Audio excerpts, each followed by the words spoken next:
Functional programming, उसको हम क्या कहते हैं टेक्निकल टर्म्स के अंदर?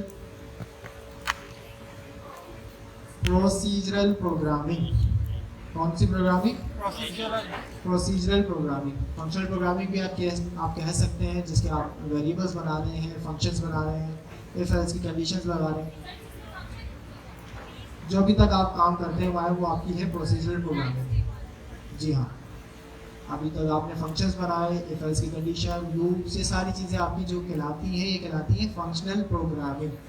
इसी की तरह एक होती है हमारे पास ऑब्जेक्ट ओरिएंटेड प्रोग्रामिंग। इन दोनों में क्या डिफरेंस है?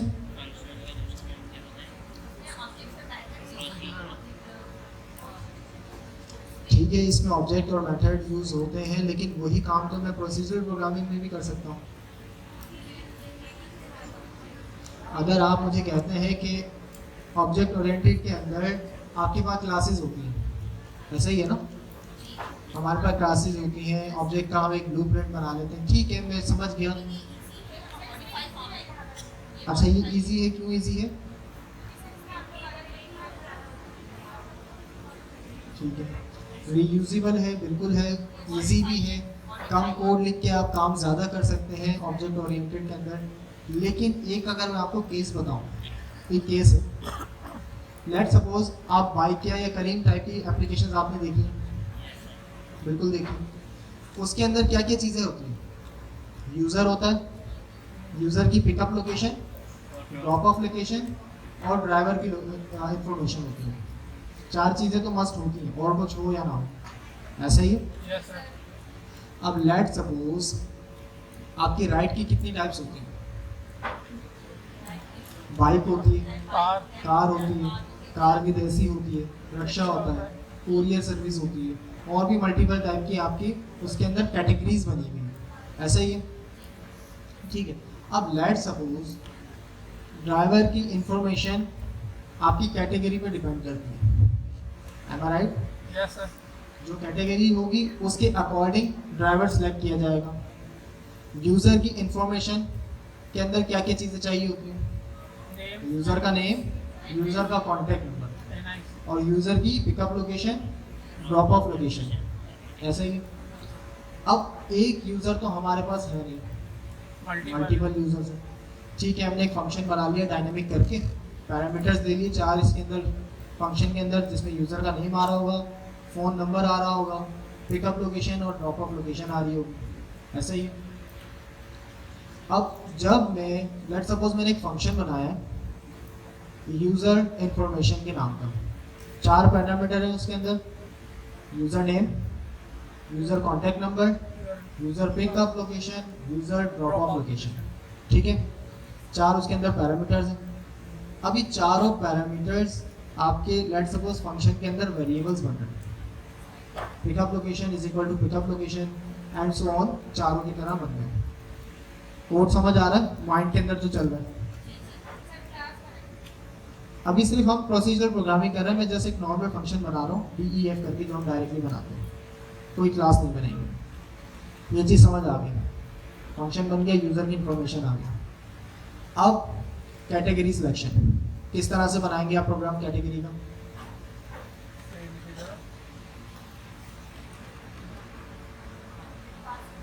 थिंक करें, क्या लिखेंगे, क्या कैटेगरीज के अंदर क्या चीज़ काम करेगी? सिंपल सोचें, ज़्यादा ऊपर ना जाए। आर्ग्यूमेंट के अंदर तो आपसे ये 4 चीज़ें पास करेंगे। अच्छा, ये फंक्शन था हमारा सिर्फ यूज़र इंफॉर्मेशन का। अब मैं पूछ रहा हूँ कैटेगरी कि यूज़र को कौन सी टाइप की राइड चाहिए, बाइक, रिक्शा, कार, एसी, क्या करेंगे आप? फंक्शन बनेगा. इफ एल्स लगाएंगे, बिल्कुल इफ एल्स लगाएंगे। अब आपने इफ लगाया, ठीक है। अच्छा, अगर मैं कैटेगरीज मेरे पास कितनी है, लेट सपोज राइट नाउ 4 है, बाइक, कार, नॉर्मल कार और एसी एंड रिक्शा, ठीक है। 4 कैटेगरीज मेरे पास हो गई। अगर इन चारों का मेरे पास फंक्शन होगा, सही है, फंक्शन का काम सेम होगा, लेकिन सिर्फ ड्राइवर के लिए हम फंक्शन अलग से बनाएंगे, ऐसा ही है ना? Yes sir. मैंने फंक्शन बनाया कार विद एसी, ठीक है, उसके अंदर क्या क्या चीज़ें चाहिए होंगी मुझे, यूज़र की इंफॉर्मेशन चाहिए होगी। मैंने वो फंक्शन जो यूज़र का बनाया था इस फंक्शन के अंदर कॉल कर दिया, चल जाएगा, चल जाएगा ना। उसके बाद अब मुझे क्या चाहिए होगा, ड्राइवर की सिलेक्शन करनी होगी, ऐसा ही है। कार के अब आपके पास क्या चीज़ें शो हो रही होती है, जब आप कैटेगरी सिलेक्ट कर लेते हैं और फाइंड करते हैं फिर क्या होता है, मैप मल्टीपल ड्राइवर्स अपनी अपनी क्या करते हैं, डील बिड करते हैं, ऐसा ही है ना। एक बिड आप करते हैं, फिर वो मल्टीपल ड्राइवर्स बिड कर रहे होते हैं, जो भी आप सिलेक्ट करेंगे वो ड्राइवर आ जाएगा। तो इसके लिए क्या करेंगे आप, फिर इफ एल्स लगाएंगे। अभी जितना आप इसको इन डेप्थ देखते रहेंगे आपकी इफ एल्स की लॉजिक्स बढ़ती जाएंगी। एरर्स, चले आपने ट्राई एक्सेप्ट लगा के एरर को सॉल्व कर लिया, मैं ये कह रहा हूँ आपकी इफ एल्स बढ़ती गई, कोड बढ़ता गया, जितने आपकी कैटेगरीज होंगी उतनी इफ एल्स हर उसके अंदर लगी हुई होंगी, कोड लंबा हो गया। अब ये जो यूजर की इन्फो सॉरी कैटेगरी की जो मेरा फंक्शन था मैंने बनाया था, या कैटेगरी को रहने राइट का जो था मेरी, जैसे मैंने कार विदेशी बनाया, नॉर्मल कार बनाया, राइट बनाया, सबके अंदर काम सेम हो रहा होगा। अगर मैं इन फंक्शंस को डायरेक्टली कॉल करता हूँ चल जाएंगे,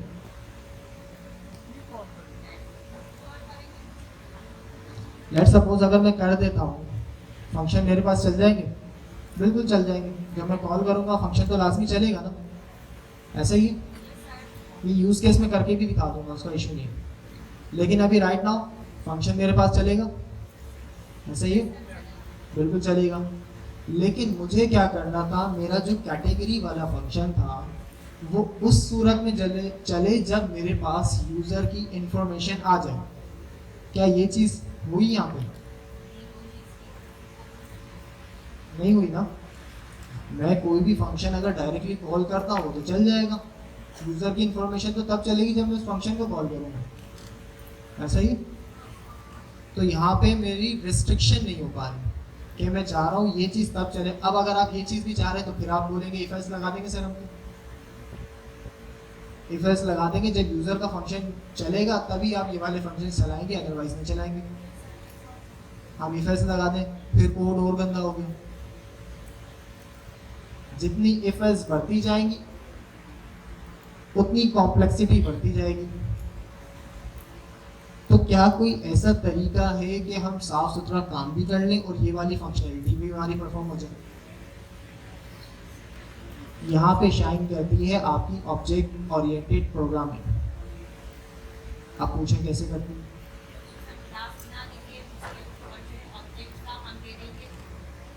बिल्कुल, हमने क्लास बना दी राइट की, उसके अंदर मैंने एक फंक्शन बना दिया यूजर इंफॉर्मेशन, एक फंक्शन बना दिया मैंने कैटेगरी, सारे मैंने फंक्शंस बना दिए, बन गए। अब जब तक मैं वो क्लास कॉल नहीं करूँगा क्या कोई मेरा फंक्शन चलेगा उसमें से?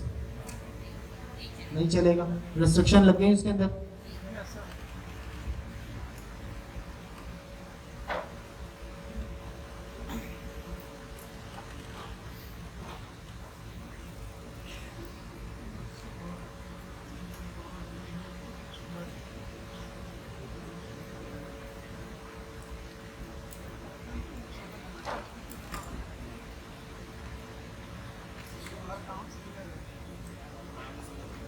ठीक है, तो एक चीज यूज केस समझ आया, real life use case oops का कहाँ पे आता है। अब यहाँ पे हमारी कितनी चीजें बची? आपकी इफ एल्स बची, यूजर के बाद जब आपने कैटेगरी का फंक्शन बनाया उसके बाद एक मेथड आप ड्राइवर का भी बना दें। लेट सपोज एक पेरेंट क्लास है आपकी, कौन सी, राइट की, ठीक है, उसमें से आपने यूजर की इंफॉर्मेशन ले ली। एक चाइल्ड क्लास बना लें, उसके अंदर आप क्या ले लें, कैटेगरीज ले लें, सही है, जिसके अंदर आपकी क्या हो रही होगी, पेरेंट क्लास तो आ गई ना आपकी राइट के अंदर, जिसमें से यूजर की इंफॉर्मेशन मेरे पास आ गई आगे। अब जब तक वो क्लास नहीं चलेगी मेरी चाइल्ड की भी नहीं चलेगी, ठीक है। उसके बाद में इसके अंदर क्या कर दूंगा, इसमें मल्टीपल कैटेगरीज मैंने बना दी जिसके अंदर मैं राइडर की इंफॉर्मेशन ले लूंगा विदाउट इफ एल्स कंडीशन।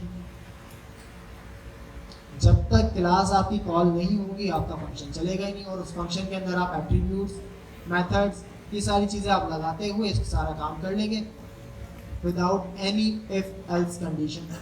और थोड़ा कम हुआ, और थोड़ा कम हुआ।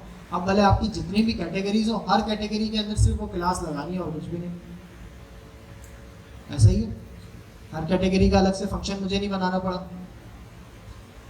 चीज समझ आ रही है या नहीं आ रही? कितनों को समझ आ रही पहले तो मुझे ये बताएं।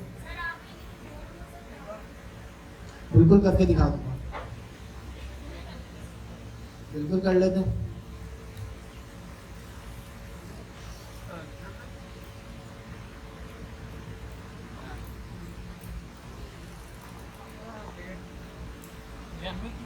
लेट हो अभी अभी गई उससे।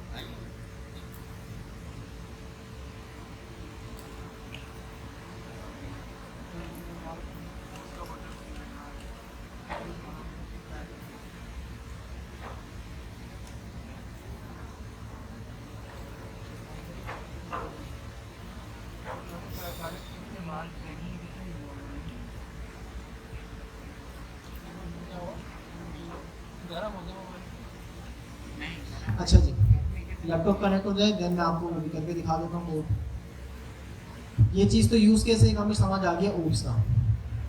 अब इसके ऊपर थोड़े से मैं क्वेश्चंस करता हूँ लास्ट क्लास से रिलेटेड। सही है, सबसे पहले मुझे ये बताएं ओप्स के मेन पिलर्स कौन कौन से? 4 हैं। कौन कौन से? Encapsulation, polymorphism, encapsulation, abstraction, inheritance. Main difference बताएं एब्स्ट्रैक्शन और इनकैप्सुलेशन का।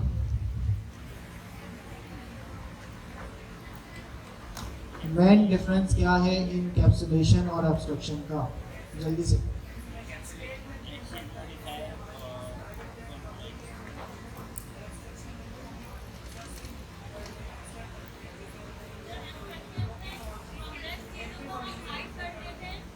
जी जी, यहाँ से कौन बता रहा है?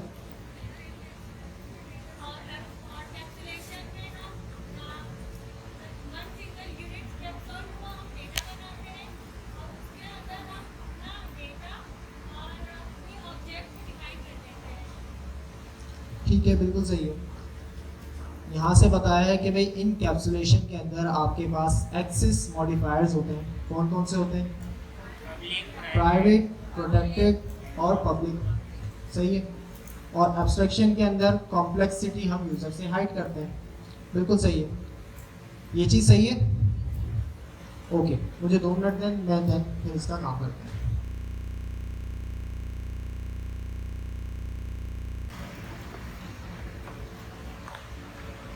Between procedural programming and OOPS,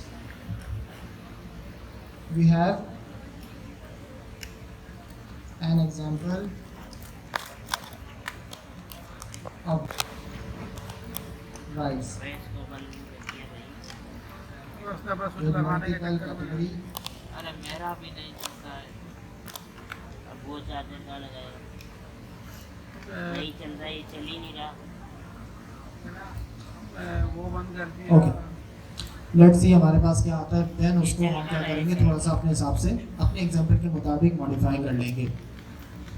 तो देखें, एक मेरा पास फंक्शन है। क्या लगा रहा था जिसके चक्कर में सारा पलक लगा रहा था। यहाँ पे देखें कि जो एग्जांपल मैं देना चाह रहा था वो ये है, एक मैंने फंक्शन बनाया था। एक साइड चल रही है, एक नहीं चल रही। जूम कर दें, देन हम इसके जूम कर लेते हैं। अभी क्लियर है आप सबको? एक फंक्शन है वो राइट प्रोसीजरल प्रोग्रामिंग के नाम से। देन डेस्टिनेशन, हम एक काम कर लेते हैं, इसमें कुछ पैरामीटर्स अपने हिसाब से ऐड कर लेते हैं। कौन कौन से ऐड होंगे? यूजर नेम, ठीक है, कॉमा, यूजर,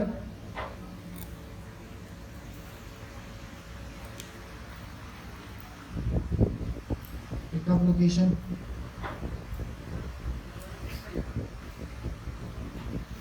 ठीक है, इस तरह से दो हमने ऐड कर लिए। डेस्टिनेशन हमारी क्या है, ड्रॉप ऑफ है। उसके बाद अब ये कैटेगरीज है।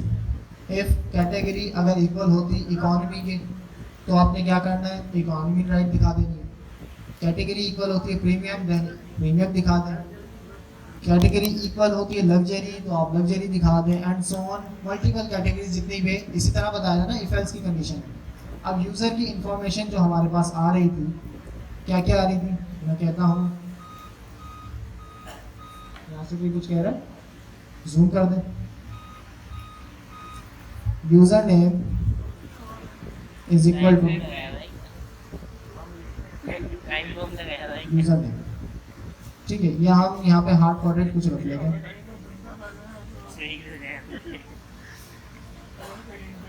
जो pickup airport and so on. यहाँ से राइट नाउ मैं यहाँ से रिमूव कर रहा हूँ, क्यों, क्योंकि अभी मैंने हार्ड कोडेड रखा हुआ है, डायनामिक नहीं है मेरा, ठीक है। एरर क्या दे रहा है, स्ट्रिंग लिटरल्स, डबल कोड में से ओके। तो ये चीज़ हमारी बन गई, यूज़र का नेम आ गया, यूज़र की पिकअप लोकेशन आ गई, एंड सो ऑन। में अब इसके अंदर जितनी भी आप मॉडिफिकेशन करना चाहें बिल्कुल कर सकते हैं। ऐसे ही इफ एल्स की कंडीशन लगाते रहे, यूज़र की पिकअप पे और लगा दें कि पिकअप कहाँ से करना है। यूज़र की इन्फॉर्मेशन पे हम नेम ले लें, कॉन्टैक्ट नंबर ले लें, और डिटेल्स जो भी आपको चाहिए। कैटेगरीज के ऊपर मल्टीपल फंक्शंस बना के कर लें, डायरेक्टली इफ एल्स बना के कर लें, मल्टीपल तरीके का एक काम करने के, ऐसे ही। उसके बाद अगर यही चीज़ में ऑब्जेक्ट ओरिएंटेड के ऊपर देखूं तो यहाँ पे क्या हो रहा है, एक क्लास बना दी मैंने राइट की, उसके अंदर क्या हो रहा है, सेल्फ डॉट कैटेगरी, एक कैटेगरी का एट्रीब्यूट है और एक डेस्टिनेशन का एट्रीब्यूट है, ठीक है। अच्छा, ये एट्रीब्यूट कौन सा है, ये जो दो एट्रीब्यूट्स मेरे पास मौजूद हैं,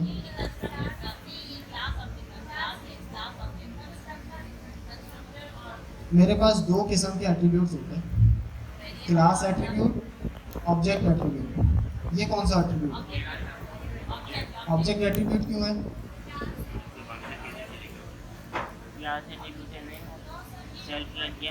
कौन कह रहा है क्लास एट्रीब्यूट है, और कौन कह रहा है ऑब्जेक्ट एट्रीब्यूट है। और जिन्होंने हैंड रेज नहीं किया वो क्या कह रहे हैं, उनको पता नहीं है। ये बेसिकली ऑब्जेक्ट एट्रीब्यूट है, क्यों,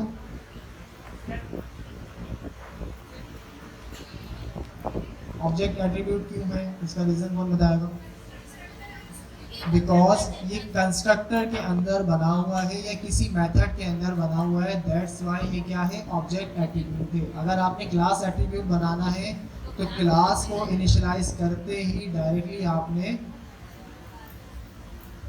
यहाँ पे वो एट्रीब्यूट आप बनाएंगे। किसी भी नेम से लेट सपोज बना लें, name is equal to Hamza and so on. ये कौन सा एट्रीब्यूट है आपका, क्लास एट्रीब्यूट और ऑब्जेक्ट एट्रीब्यूट में डिफरेंस क्या है,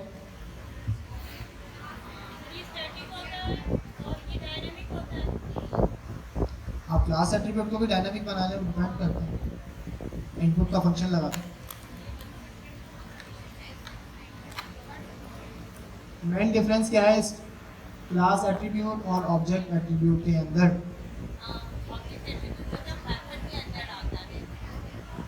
वो तो आप क्लास एट्रीब्यूट को भी ले सकते हैं। मेन डिफरेंस ये है कि जो ऑब्जेक्ट एट्रीब्यूट है आपका, वो सिर्फ जिस ऑब्जेक्ट को आपने बनाया है उसी की हद तक रहता है, ठीक है। लेकिन क्लास एट्रीब्यूट जो है ना, वो आपकी जितने भी एट्रीब्यूट बनेंगे इस क्लास से, वो हर ऑब्जेक्ट को सेम ही पास होगा। अब ये कैसे, अगर मैं लेट सपोज राइट के 10 अलग कैटेगरी हो सकती है, सही है, लेकिन नेम सबके पास सेम होगा, हमजा, सही है। अब हम क्लास एट्रीब्यूट बनाते क्यों हैं, मकसद समझ आ रहा है इसका। क्लास एट्रीब्यूट आप उस पॉइंट पे बनाते हैं जब हर ऑब्जेक्ट के अंदर सिमिलर चीज़ होती है, वो आप क्लास एट्रीब्यूट के अंदर पास कर दें, सही है। लेट सपोज अगर आप सारे स्टूडेंट हैं, आप सबका स्लॉट सेम है, आप सारे ऑब्जेक्ट हैं, टाइम स्लॉट आपका सबका सेम है। क्या मैं हर ऑब्जेक्ट के साथ टाइम स्लॉट लिखूंगा? नहीं, मैं एक ही क्लास एट्रीब्यूट बना लूँगा। अब उस क्लास से जितने भी ऑब्जेक्ट बनेंगे सबके पास टाइम स्लॉट सेम ही होगा। सही है? Okay, back to the example. अब यहाँ पे भी मैंने इफ एल्स की कंडीशन लगाते हुए इकोनॉमी तो डिसाइड कर रहा हूँ, लेकिन हमारा जो मेन पर्पस था ऊप का लगाने का वो क्या था? अगर मैं प्रोसीजरल प्रोग्रामिंग पे आऊँ और इन केस मेरे पास एक और फंक्शन होगा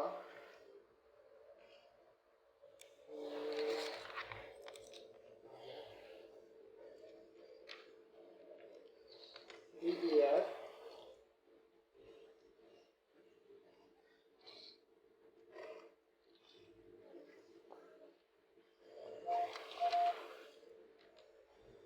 मेरा लैपटॉप कर रहा है क्या इसको?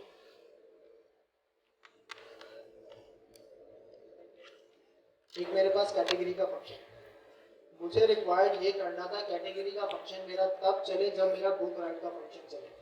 क्या इस पॉइंट पे मेरा ये रिक्वायर्ड हो रहा है या ये रिस्ट्रिक्शन लग रही है? अभी नजर आ रहा है और जूम करो। अभी देखें, मुझे ये करना था, ये जो मेरा कैटेगरी का फंक्शन है राइट ना, जो मेरा मेन एग्जांपल था वो ये था, ये जो मेरा कैटेगरी का फंक्शन ये उस सूरत में चले जब मेरा बुक राइट का फंक्शन चल जाए। क्या यहाँ पे मैं ये काम कर रहा हूँ? क्या यहाँ पे मेरा वाला काम हो रहा है? नहीं हो रहा। अगर मैं नीचे कॉल करता हूँ कौन सा फंक्शन? कैटेगरी का।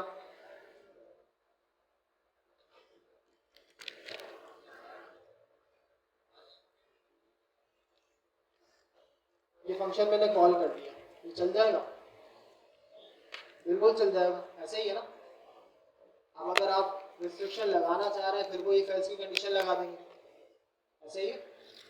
लेकिन हमारे पास ऑब्जेक्ट ओरिएंटेड प्रोग्रामिंग के अंदर अगर आपके पास मल्टीपल मेथड बने हुए हैं, लेट सपोज ये मेरे पास एक बुक का मेथड है, एक मेरे पास कंस्ट्रक्टर है जिसको हम लेट सपोज बुक राइट का फंक्शन समझ लेते हैं राइट नाउ, तो ये तब तक नहीं चलेगा जब तक मेरे पास एक क्लास नहीं चलेगी।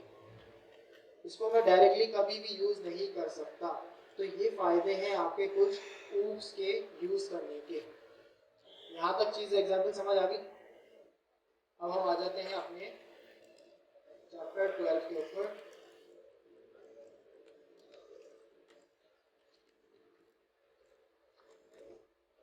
यूनिवर्सिटी बेटा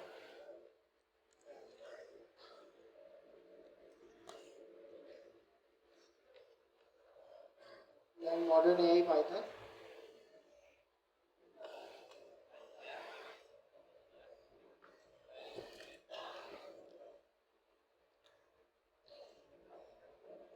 okay, stack 0 collab.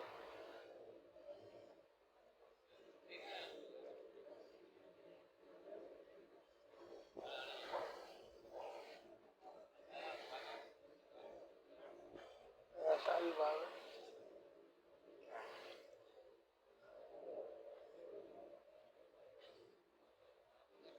Share set करने लग गया ना।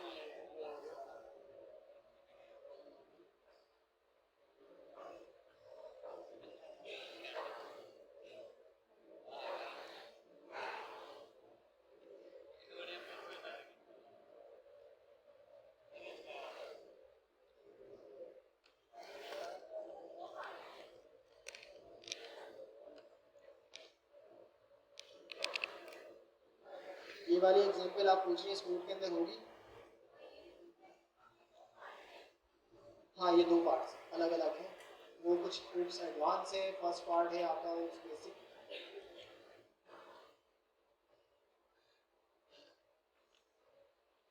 मेरी फिर ये जो वाइवा होगा ये किससे आएगा? किससे आएगा? दोनों लिखा हुआ है ना चैप्टर 11। अच्छा, इसके अंदर हमने क्या क्या चीजें देख ली थी? चार ऊप्स के पिलर देख लिए, क्लासेस क्या होती हैं, क्लास एट्रीब्यूट्स क्या होते हैं, ऑब्जेक्ट एट्रीब्यूट्स क्या होते हैं, क्लास किस तरह से बनाते हैं, फंक्शन और मेथड्स का डिफरेंस क्या होता है, ये सारा देखा था। डेकोरेटर भी हमने पढ़ लिया था, ठीक है।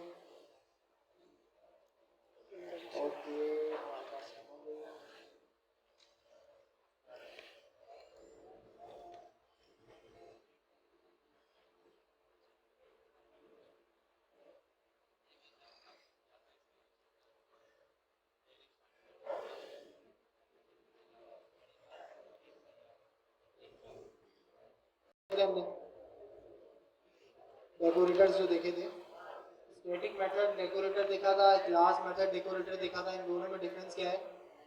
ये दोनों क्या क्या है? याद है किसी को प्रीवियस क्लास? ईमानदारी से बताएं, जिसको याद है वो हैंड रेज करें, और जिसको नहीं याद वो हैंड रेज करें। ईमानदारी से, मैं कुछ नहीं बोल रहा। रीजन क्या है? घर पे जाके प्रैक्टिस नहीं करी थी, टाइम नहीं मिला था, मसरूफियत ज़्यादा थी। दोनों, टाइम भी नहीं मिला, मसरूफियत भी। सही है, ठीक है। स्टैटिक मेथड हम कब बनाते हैं या इसका यूज केस क्या होता है? अगर नाम पढ़ें या इसकी डेफिनेशन सामने लिखी हुई।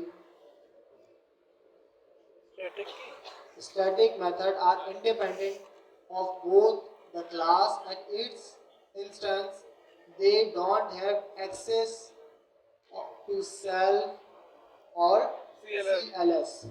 ठीक है, स्टैटिक मेथड वो मेथड होते हैं आपके जो ना ही कोई क्लास के ऊपर डिपेंड करते हैं, ना ही ऑब्जेक्ट के ऊपर डिपेंड करते हैं। ये वो मेथड्स होते हैं बेसिकली, या वो फंक्शंस होते हैं जो नॉर्मली आप परफॉर्म करवाना चाह रहे हैं। स्टैटिक मींस स्टैटिक, जो कोई ना पैरामीटर ले रहा है ना कोई आर्गुमेंट ले रहा है। ठीक है, तो वो क्या कहलाते हैं? Static method. इसी तरह क्लास मेथड क्या होते हैं?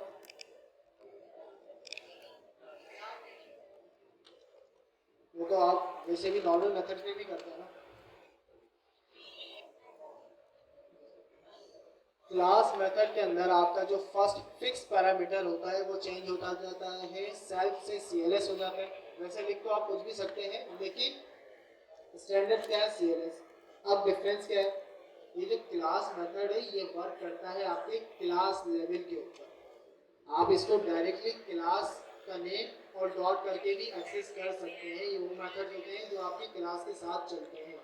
बट जो आपके नॉर्मल मेथड होते हैं वो तब चलते हैं जब कोई ऑब्जेक्ट क्रिएट होता है या ऑब्जेक्ट के साथ चलते हैं। बात समझ आ रही है वाली?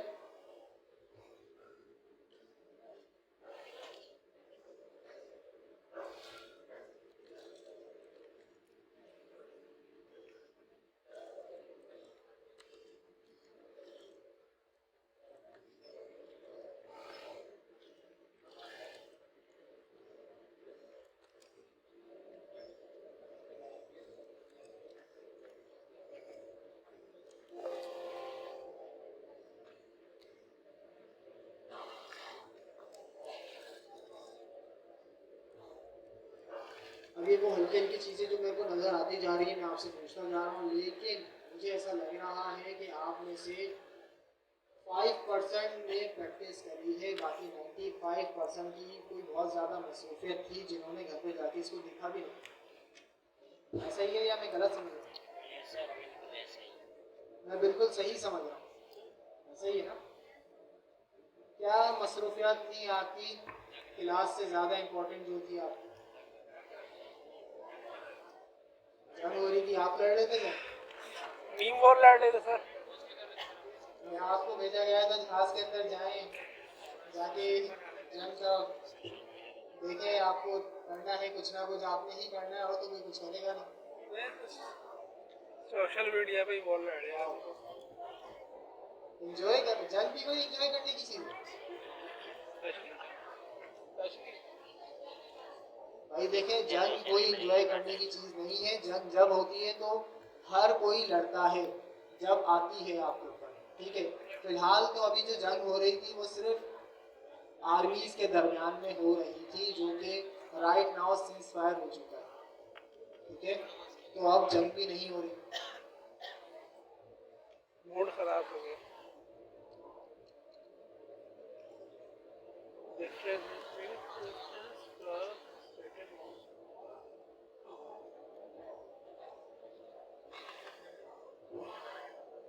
अस्सलामुअलैकुम, कैसे हैं आप लोग? अल्हम्दुलिल्लाह। खैरियत से होंगे।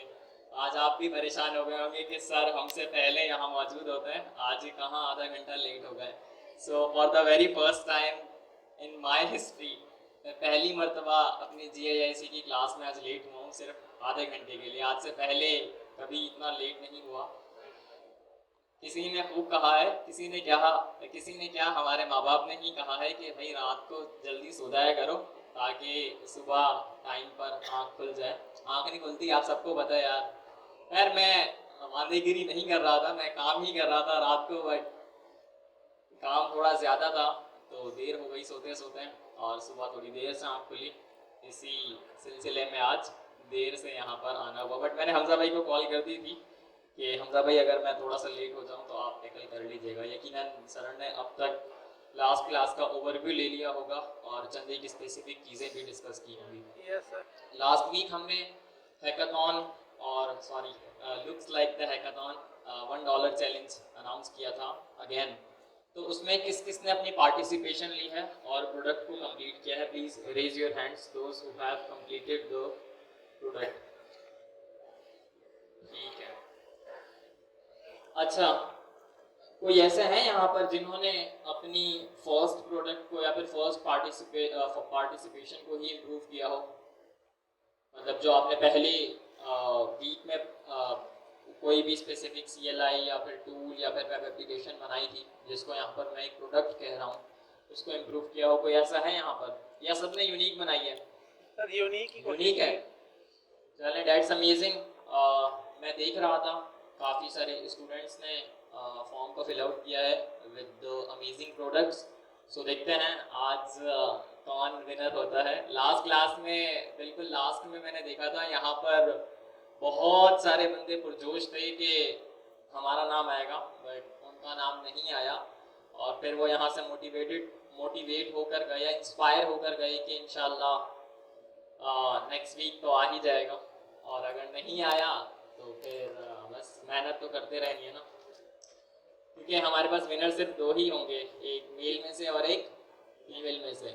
और एंट्रीज मेरे पास बहुत ज़्यादा हैं, लाइक बिल्कुल क्वालिफाइड प्रोडक्ट्स हैं जो मेल साइड के स्टूडेंट्स ने लिखी हैं, फीमेल साइड की स्टूडेंट्स ने लिखी हैं, बट विनर सिर्फ 2 ही होंगे। खैर, इन चीज़ों को तो हम डिस्कस करते रहेंगे। आज हमने मेक श्योर करना है कि हम ऊप्स की चैप्टर 12 को कंप्लीट कर लें, समझा भाई, और कोशिश करें कि चैप्टर 13 के ऊपर मूव फॉरवर्ड हो जाएं। I was saying just because जो नेक्स्ट क्लास होगी हमारी वो सेकंड लास्ट क्लास होगी। आज 12 तारीख है। Yes sir. 18 तारीख को 18 तारीख को क्लास होगी, 19 तारीख को क्लास होगी, 19 तारीख को। तो 19 तारीख को हमारी सेकंड लास्ट क्लास होगी, और फिर 25 और 26 को हमारी आखिरी क्लास होगी इंशाल्लाह इस क्वार्टर की। Let's see what will happen over time. आपने अपनी पाइथन के स्किल को इम्प्रूव कर लिया होगा। अच्छा, हम यहाँ पर ना ऊप्स को डिस्कस कर रहे थे। तो आप सबको पता है कि एक ही ऑफिशियल रिपोजिटरी है जिसको आपने फॉलो अप करना है। सबसे पहले तो आपने जाना है github.com/panaversity। ठीक है, Panaversity पर जाने के बाद लर्न मॉडर्न AI पाइथन, ठीक है, ये रिपोजिटरी है, पिन हुई हुई है और पॉपुलर रिपोजिटरी इसमें से एक है। आपने यहाँ पर आने के बाद जो स्टेप 00 है which is Python Colab notebook, आपने इसके ऊपर क्लिक करना है। जैसे ही आप क्लिक करेंगे तो आपके सामने पूरी की पूरी नोटबुक की एक तरीके की प्लेलिस्ट आ जाएगी जो सर आरिफ ने बहुत ही बेहतर अंदाज से यहाँ पर लिखी है। तो आज से पहले हमने बहुत सारे टॉपिक्स कवर अप किए हैं। जैसे हमने शुरू की क्लास में देखा था गूगल कोलैब का ओवरव्यू, फिर हमने पाइथन का इंट्रोडक्शन देखा था, इनर वर्किंग ऑफ पाइथन को एक्सप्लोर किया था, फिर हमने डेटा टाइप्स को पढ़ा था, ऑपरेटर्स, कीवर्ड्स एंड वेरिएबल्स को पढ़ा था, string and casting, control flow, list, tuple and dictionary, set, module functions, exception handling, file handling, math, date time module, और अब जो है वो हम अपनी ऊप्स की जर्नी पर आ गए। अच्छा, मैं ना एक माइंडसेट आप लोगों का क्रिएट करना चाहता हूँ। आप लोग सोच रहे होंगे कि यार जब हमें फंक्शनल प्रोग्रामिंग आती है तो हम ऊप्स को पढ़ ही क्यों रहे हैं? ये किसी का क्वेश्चन तो होगा यहाँ पर, यकीनन है कोई ऐसा जिसका यही क्वेश्चन हो जो अभी मैंने रिवाइज किया है कि जब हमें फंक्शन लेवल के ऊपर प्रोग्रामिंग आती है, यानी फंक्शनल प्रोग्रामिंग आती है पाइथन में सिंपल फंक्शंस बनाकर, तो हम ये ऊप्स के पैराडाइम को क्यों यूज कर रहे हैं? What is the reason behind that? तो क्वेश्चन होगा बट अभी आप पूछ नहीं रहे, लेट मी आंसर इट। देखिए जितनी भी बड़ी कंपनीज है ना, उनके अगर आप कोड बेसिस को जाकर एक्सप्लोर करेंगे तो उन्होंने ऊप्स के प्रिंसिपल को इम्प्लीमेंट किया है। अच्छा, ऊप्स के प्रिंसिपल को अगर आप पहले दिन से अपने प्रोजेक्ट में इम्प्लीमेंट करेंगे ना, तो उसका सबसे बड़ा बेनिफिट ये होगा कि आज से 20 साल बाद भी अगर आप अपने कोड बेस को देख लेंगे ना, तो वो रनिंग कोड बेस ही होगा। चले मैं आपको इसकी छोटी सी एग्जांपल देता हूँ। 19 IBM का नाम सुना है किसी ने? Yes sir. IBM का नाम सुना है ना? IBM जो है वो कोबाल नाम की एक प्रोग्रामिंग लैंग्वेज का इस्तेमाल करता है। क्या नाम है उसका? कोबाल। तो उनका जो रनिंग सिस्टम है वो 1990s से लेकर आज तक उसी एक प्रोग्रामिंग लैंग्वेज के ऊपर, उन्हीं सर्वर्स के ऊपर चल रहा है जो आज से 30 साल पहले उन्होंने लिखा था। तो कितनी ये यूनिक बात है कि एक ऐसा कोड जो 30 साल के अरसे में डिसरप्ट भी नहीं हुआ और कोई मेजर चेंजेस भी नहीं आई और ना ही उन डेवलपर्स को कोई प्रॉब्लम हुई उस कोड बेस के साथ एप्लीकेशंस को बढ़ाने में या फिर इन्हेंस करने में। In the same sort of वे जब आप ऊप्स के प्रिंसिपल को इम्प्लीमेंट करते हैं ना अपने प्रोजेक्ट्स के अंदर, तो एक इसका जो है वो कौन ये हो सकता है कि शायद आपको थोड़ी ज़्यादा मेहनत करनी पड़े, but as compare to doing the same अगर आप थोड़ी सी मेहनत ज़्यादा कर लेते हैं, लाइक ऊप को अपनी पाइथन की जर्नी के अंदर आप इम्प्लीमेंट करना शुरू कर देते हैं, तो over the period of time आपको बहुत सारे बेनिफिट मिलेंगे। एक तो ये कि आपका कोड बेस इतनी जल्दी ख़त्म नहीं होगा, मतलब अगर मेजर चेंजेस भी आ जाएं तो वो कोड बेस वैसा ही रन करेगा जैसे पहले कर रहा था। दूसरा ये कि उस कोड बेस को फिर एक्सटेंड करना इजी हो जाएगा, क्योंकि जब आप ऊप्स के प्रिंसिपल को अप्लाई करते हो, लाइक सर हमजा ने लास्ट क्लास में शायद डिस्कस किया था कि कैसे हम क्लासेस को एक्सटेंड कर सकते हैं। ठीक है, क्लासेस का इस्तेमाल करते हुए हम जो भी हमारे पास उसमें वेरिएबल्स हैं, फंक्शंस हैं या मेथड्स हैं, उनको कैसे इम्प्रूव कर सकते हैं, एक्सटेंड कर सकते हैं। तो मैं इसी की एक एग्जांपल अपने माइंड में सोच रहा था, जिसको मैंने समझने की कोशिश की कि यार क्यों हम इस ऊप्स के पैराडाइम को पढ़ रहे हैं। तो यही इसका जवाब था कि एक्सटेंडिबिलिटी, और साथ ही साथ ये है कि आपका करियर बेहतर हो जाएगा। खैर हम एक और चीज़ को भी डिस्कस करेंगे, बट डिस्कस करने से पहले हम कंटिन्यू करते हैं जहाँ पर हम थे।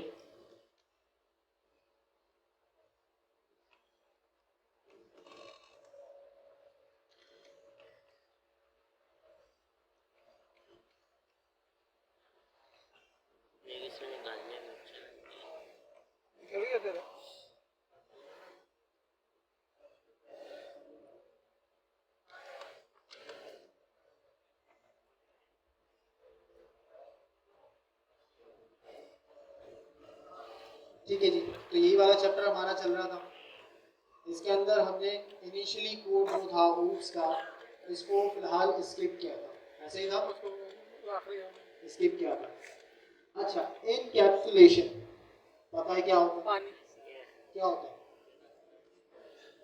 क्या होता है इनकैप्सुलेशन? अभी मैंने बताया भी था, आज भी बताया। Access modifier. इनकैप्सुलेशन के अंदर बेसिकली आपकी तीन चीजें होती हैं: public attributes method, private attributes and method, and protected attributes and methods.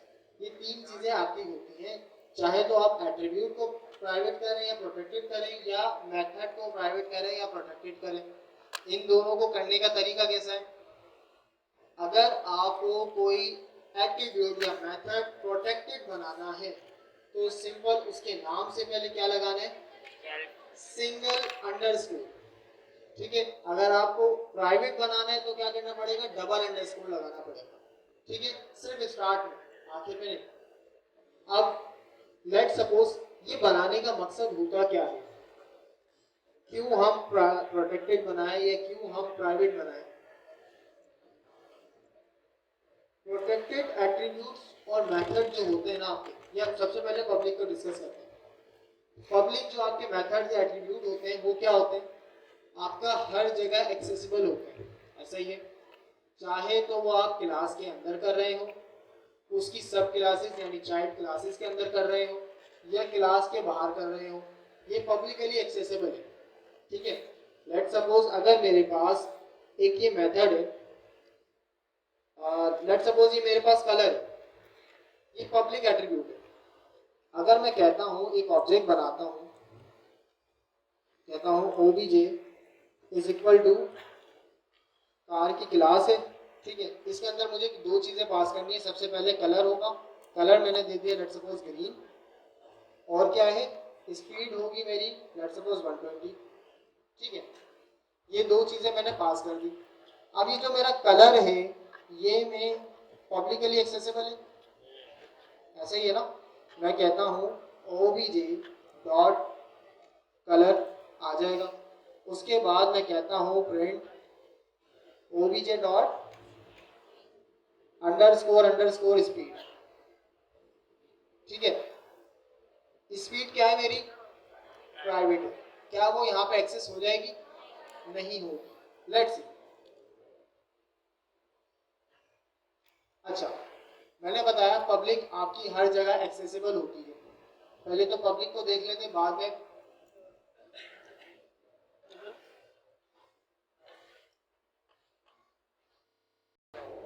तो यहाँ पे देखिए मेरा कलर तो आ गया, पब्लिकली एक्सेसिबल था, लेकिन स्पीड नहीं आई। पहले पब्लिक का कॉन्सेप्ट समझ आ गया। अब आते हैं प्राइवेट पे। प्राइवेट एट्रीब्यूट्स आप तब बनाते हैं जब कोई चीज़ सेंसिटिव हो। सेंसिटिव जैसे कि आपका लेट सपोज अगर मैं बैंक डिटेल्स बना रहा हूँ, बैंक का एक सिस्टम बना रहा हूँ, इसके अंदर पब्लिक एट्रीब्यूट कौन कौन से होंगे, आपका नेम, ठीक है, पब्लिक होगा। कॉन्टैक्ट नंबर या आपकी जो भी डिटेल्स है वो पब्लिक हो सकती है। उसके अलावा प्रोटेक्टेड क्या हो सकते हैं, पिन नंबर, बैलेंस, आपका बैलेंस प्रोटेक्टेड होगा, यस सर, ठीक है। और उसके बाद आपका अकाउंट नंबर प्रोटेक्टेड हो सकता है, लेकिन जो पिन कोड है वो हमेशा प्राइवेट होगी, ठीक है।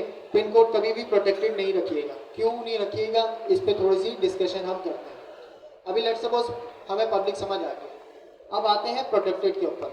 प्रोटेक्टेड एट्रीब्यूट्स क्या काम करते हैं और कहाँ पे यूज होते हैं, वो आपकी जो पेरेंट क्लास है वहाँ पे एक्सेसिबल होंगे, यानी जिस क्लास के अंदर इनिशिएट हुए हैं वहाँ पे एक्सेसिबल हो सकते हैं, या उसकी सब क्लासेस या चाइल्ड क्लासेस जो आपकी होती है वहाँ पे एक्सेसिबल होते हैं। कौन से एट्रीब्यूट्स, प्रोटेक्टेड एट्रीब्यूट्स। लेकिन प्राइवेट एट्रीब्यूट्स कहाँ पे एक्सेसिबल होते हैं, सिर्फ और सिर्फ जिस क्लास के अंदर वो बने हैं उसी क्लास के अंदर आप उसको एक्सेस कर सकते हैं, ना ही तो चाइल्ड क्लास में, ना ही क्लास के बाहर। ये होता है प्राइवेट एट्रीब्यूट का काम। अब हमने देख लिया। अब मुझे ये बताएं, मैं जब कहूँगा obj डॉट एक्सेलरेट, क्या मेरे पास स्पीड आ जाएगी, क्या यहाँ पे मेरे पास स्पीड आ जाएगी? कौन कह रहा है आ जाएगी और कौन कह रहा है नहीं आएगी? नहीं आने वाले रीजन दो। क्योंकि हमने गेट स्पीड का एक अलग से फंक्शन बनाया, तो गेट स्पीड को कॉल करेंगे तो हमारे ठीक पास है, बिल्कुल आप लोग सही कह रहे हैं कि हमने स्पीड के एट्रीब्यूट को प्राइवेट कर लिया है, तो वो क्यों क्लास के बाहर आएगा। लेकिन मैंने आपको कहा कि जो प्राइवेट एट्रीब्यूट है वो हमेशा आप क्लास के अंदर यूज कर सकते हो। अभी मेरी बेवकूफ़ी है या ये मेरी एक गलती है जो कि बिल्कुल भी आपने कभी नहीं करनी, कि प्राइवेट एट्रीब्यूट को प्रिंट करवा रहे हैं, सही है। यहाँ पे मैं एक एक्सेलरेट के मेथड को लगा के क्लास के अंदर उस एट्रीब्यूट को प्रिंट करवा रहा हूँ, सही है। तो ये यहाँ पे मेरे पास प्रिंट हो जाएगा। एक सेकंड,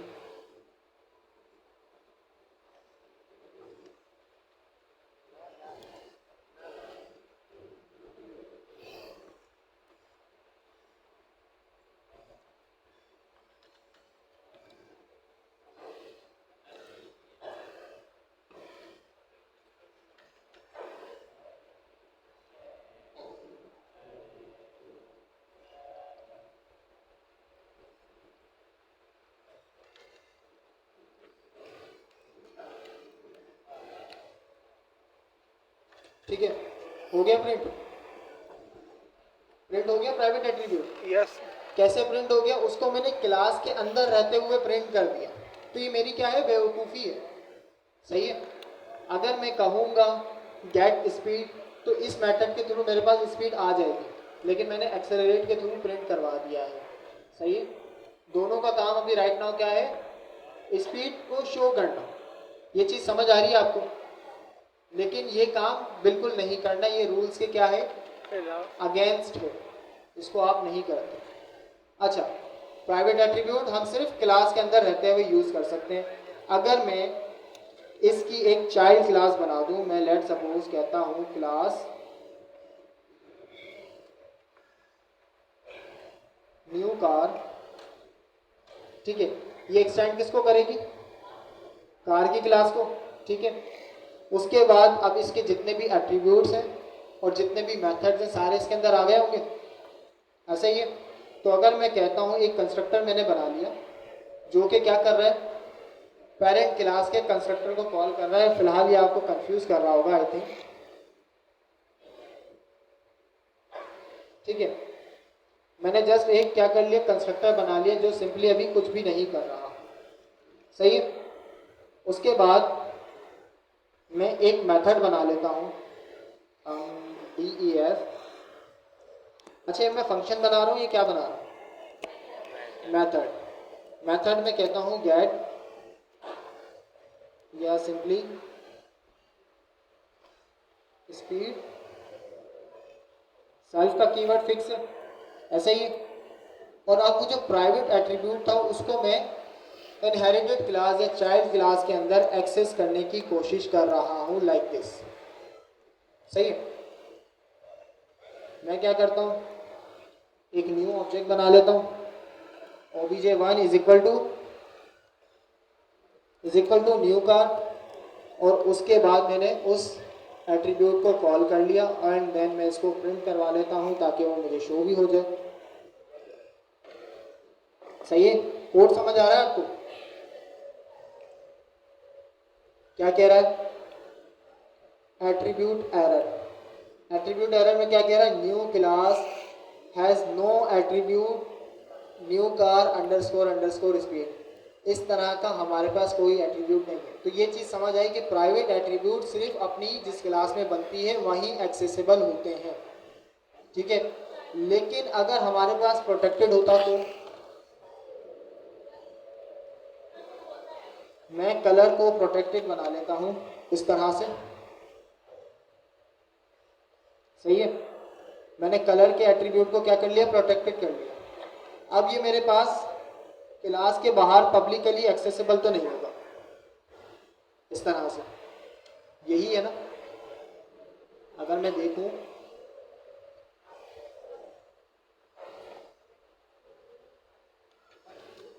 मैंने इसको स्किप किया एंड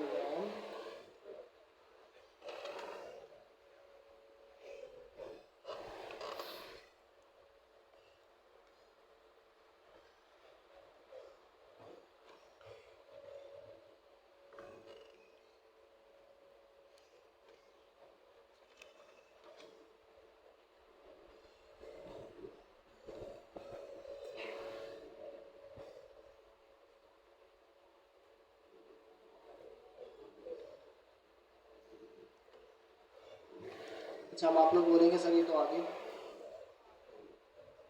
गया ना मेरे पास, क्यों आया, क्यों आया? अब देखें, आप सबको पता है पाइथन क्या है, डायनामिक लैंग्वेज है।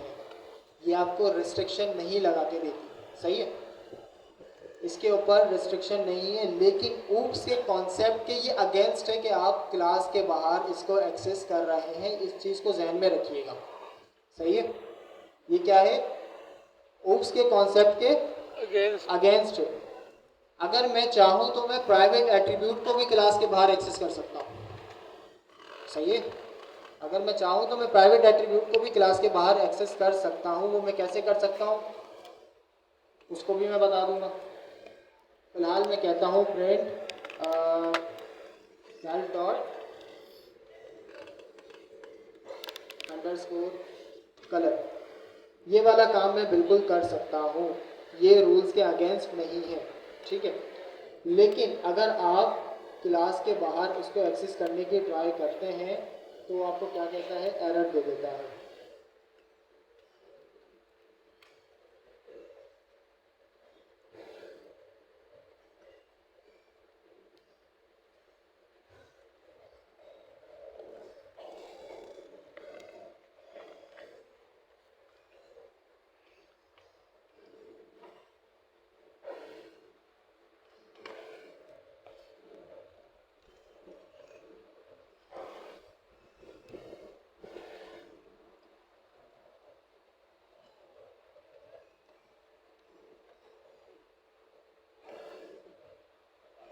एक मिनट, इसको भी एक्सप्लेन करते हैं क्या इशू आया।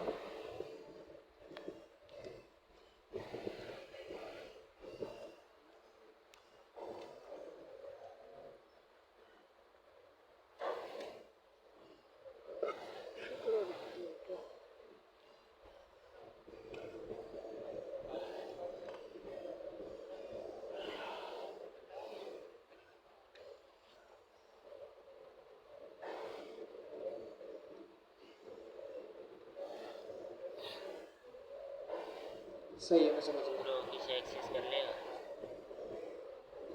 शायद अगर मुझे वो चाहिए तो मैं उसको with the help of super method के कॉल करूँगा। सुपर मेथड आप लोगों ने पढ़ लिया? नहीं पढ़ा है, ठीक है। अच्छा, फिलहाल फिर इसको स्किप करते हैं, अगर सुपर नहीं पढ़ा तो फिर समझ भी नहीं आएगा, ऐसा ही है ना। फिलहाल अभी मैं इसको इस तरह से समझा देता हूँ कि प्रोटेक्टेड मेथड हमेशा अपनी पेरेंट क्लासेस के अंदर कॉल हो सकता है, क्लास के बाहर नहीं होता, अगेंस्ट द रूल्स है। प्राइवेट सिर्फ अपनी जिस क्लास में बना है वहाँ पे एक्सेस हो सकता है।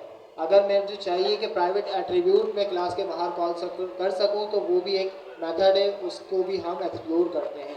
राइट नाउ अभी हमने टेस्ट केस देख लिया, एक कोड देख लिया, पब्लिक एट्रीब्यूट और प्राइवेट एट्रीब्यूट क्या होते हैं, समझ आ गया। प्राइवेट और प्रोटेक्टेड का मैंने बताया कि जो प्रोटेक्टेड एट्रीब्यूट्स होते हैं वो आपके सब क्लासेस के अंदर आ जाते हैं, एक्सेसिबल हो जाते हैं, सही है। लेकिन प्राइवेट एट्रीब्यूट नहीं आते, चाइल्ड में भी नहीं आते। प्रोटेक्टेड आ जाते हैं, प्राइवेट नहीं आते। एक्सटेंड यानी इनहेरिट जब आप करेंगे तो तब भी नहीं आएगा ना वो। चाइल्ड क्लासेस अगर आप बनाते हैं एक पेरेंट क्लास की तो उसके अंदर सिर्फ प्रोटेक्टेड और पब्लिक आते हैं, प्राइवेट नहीं आते। प्रोटेक्टेड आ जाता है, प्रोटेक्टेड आ जाता है। ओके,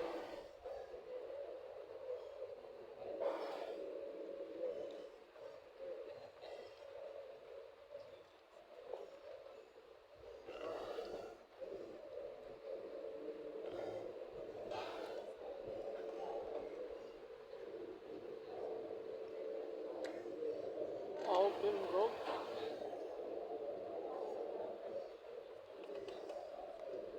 कंस्ट्रक्टर डिस्ट्रक्टर क्या होते हैं, याद है? याद है, ये हमने देखे थे लास्ट क्लास में। कंस्ट्रक्टर एंड डिस्ट्रक्टर क्या होते हैं? थोड़ा थोड़ा अच्छा, आप लोगों को पता है, आप लोगों का वाइवा होने वाला है इसके ऊपर, यस सर, अनाउंसमेंट देखी थी? Yes sir. क्या होगा वाइवे के अंदर? अभी किस तरह से होगा कुछ नहीं पता, फैकल्टी और स्टूडेंट के दरमियान होने वाला है। फैकल्टी और स्टूडेंट्स ये सर जिया ने अनाउंस किया है ऑफिशियली, फैकल्टी को चैलेंज दिया है कि you have to become the expert of coop, और हम आपका कंपटीशन करवाएंगे स्टूडेंट्स से। सो प्रोबेबिलिटी है कि आपका और हमारा कंपटीशन हो इन सम सॉर्ट ऑफ वे।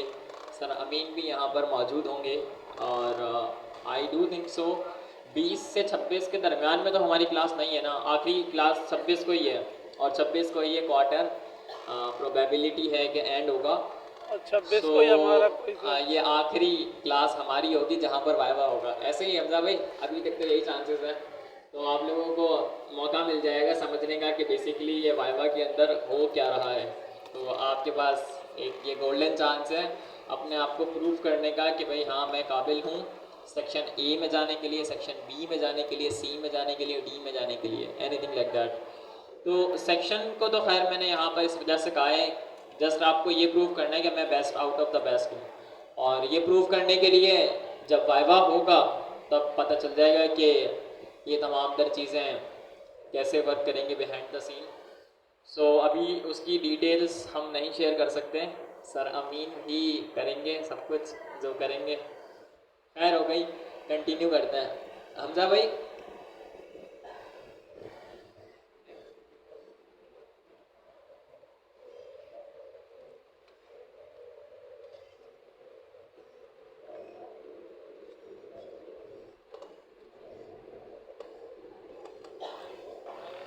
अच्छा बात सुने, वो पलक दूसरा क्या सूरत हाल है जंग की? सीज फायर हो गया। सूरत हाल ओके की है ना? बिल्कुल। यानी कि खैर की रिपोर्ट है, ऐसा ही है ना? क्या पता कर चला रहे हो? हुआ क्या? भाई मैं आपको हमेशा कहता हूँ ट्विटर के ऊपर एक्टिव रहो। देखिए यहाँ पर ये जो सोशल वॉर थी ना, यही आप लोगों ने विन करनी थी। जिस सेकंड ये मुझे खबर मिली है, विद इन अ सेकंड मैं ट्विटर पर गया हूँ और मैंने जाकर देखा है कि सीन क्या चल रहा है सारा का सारा।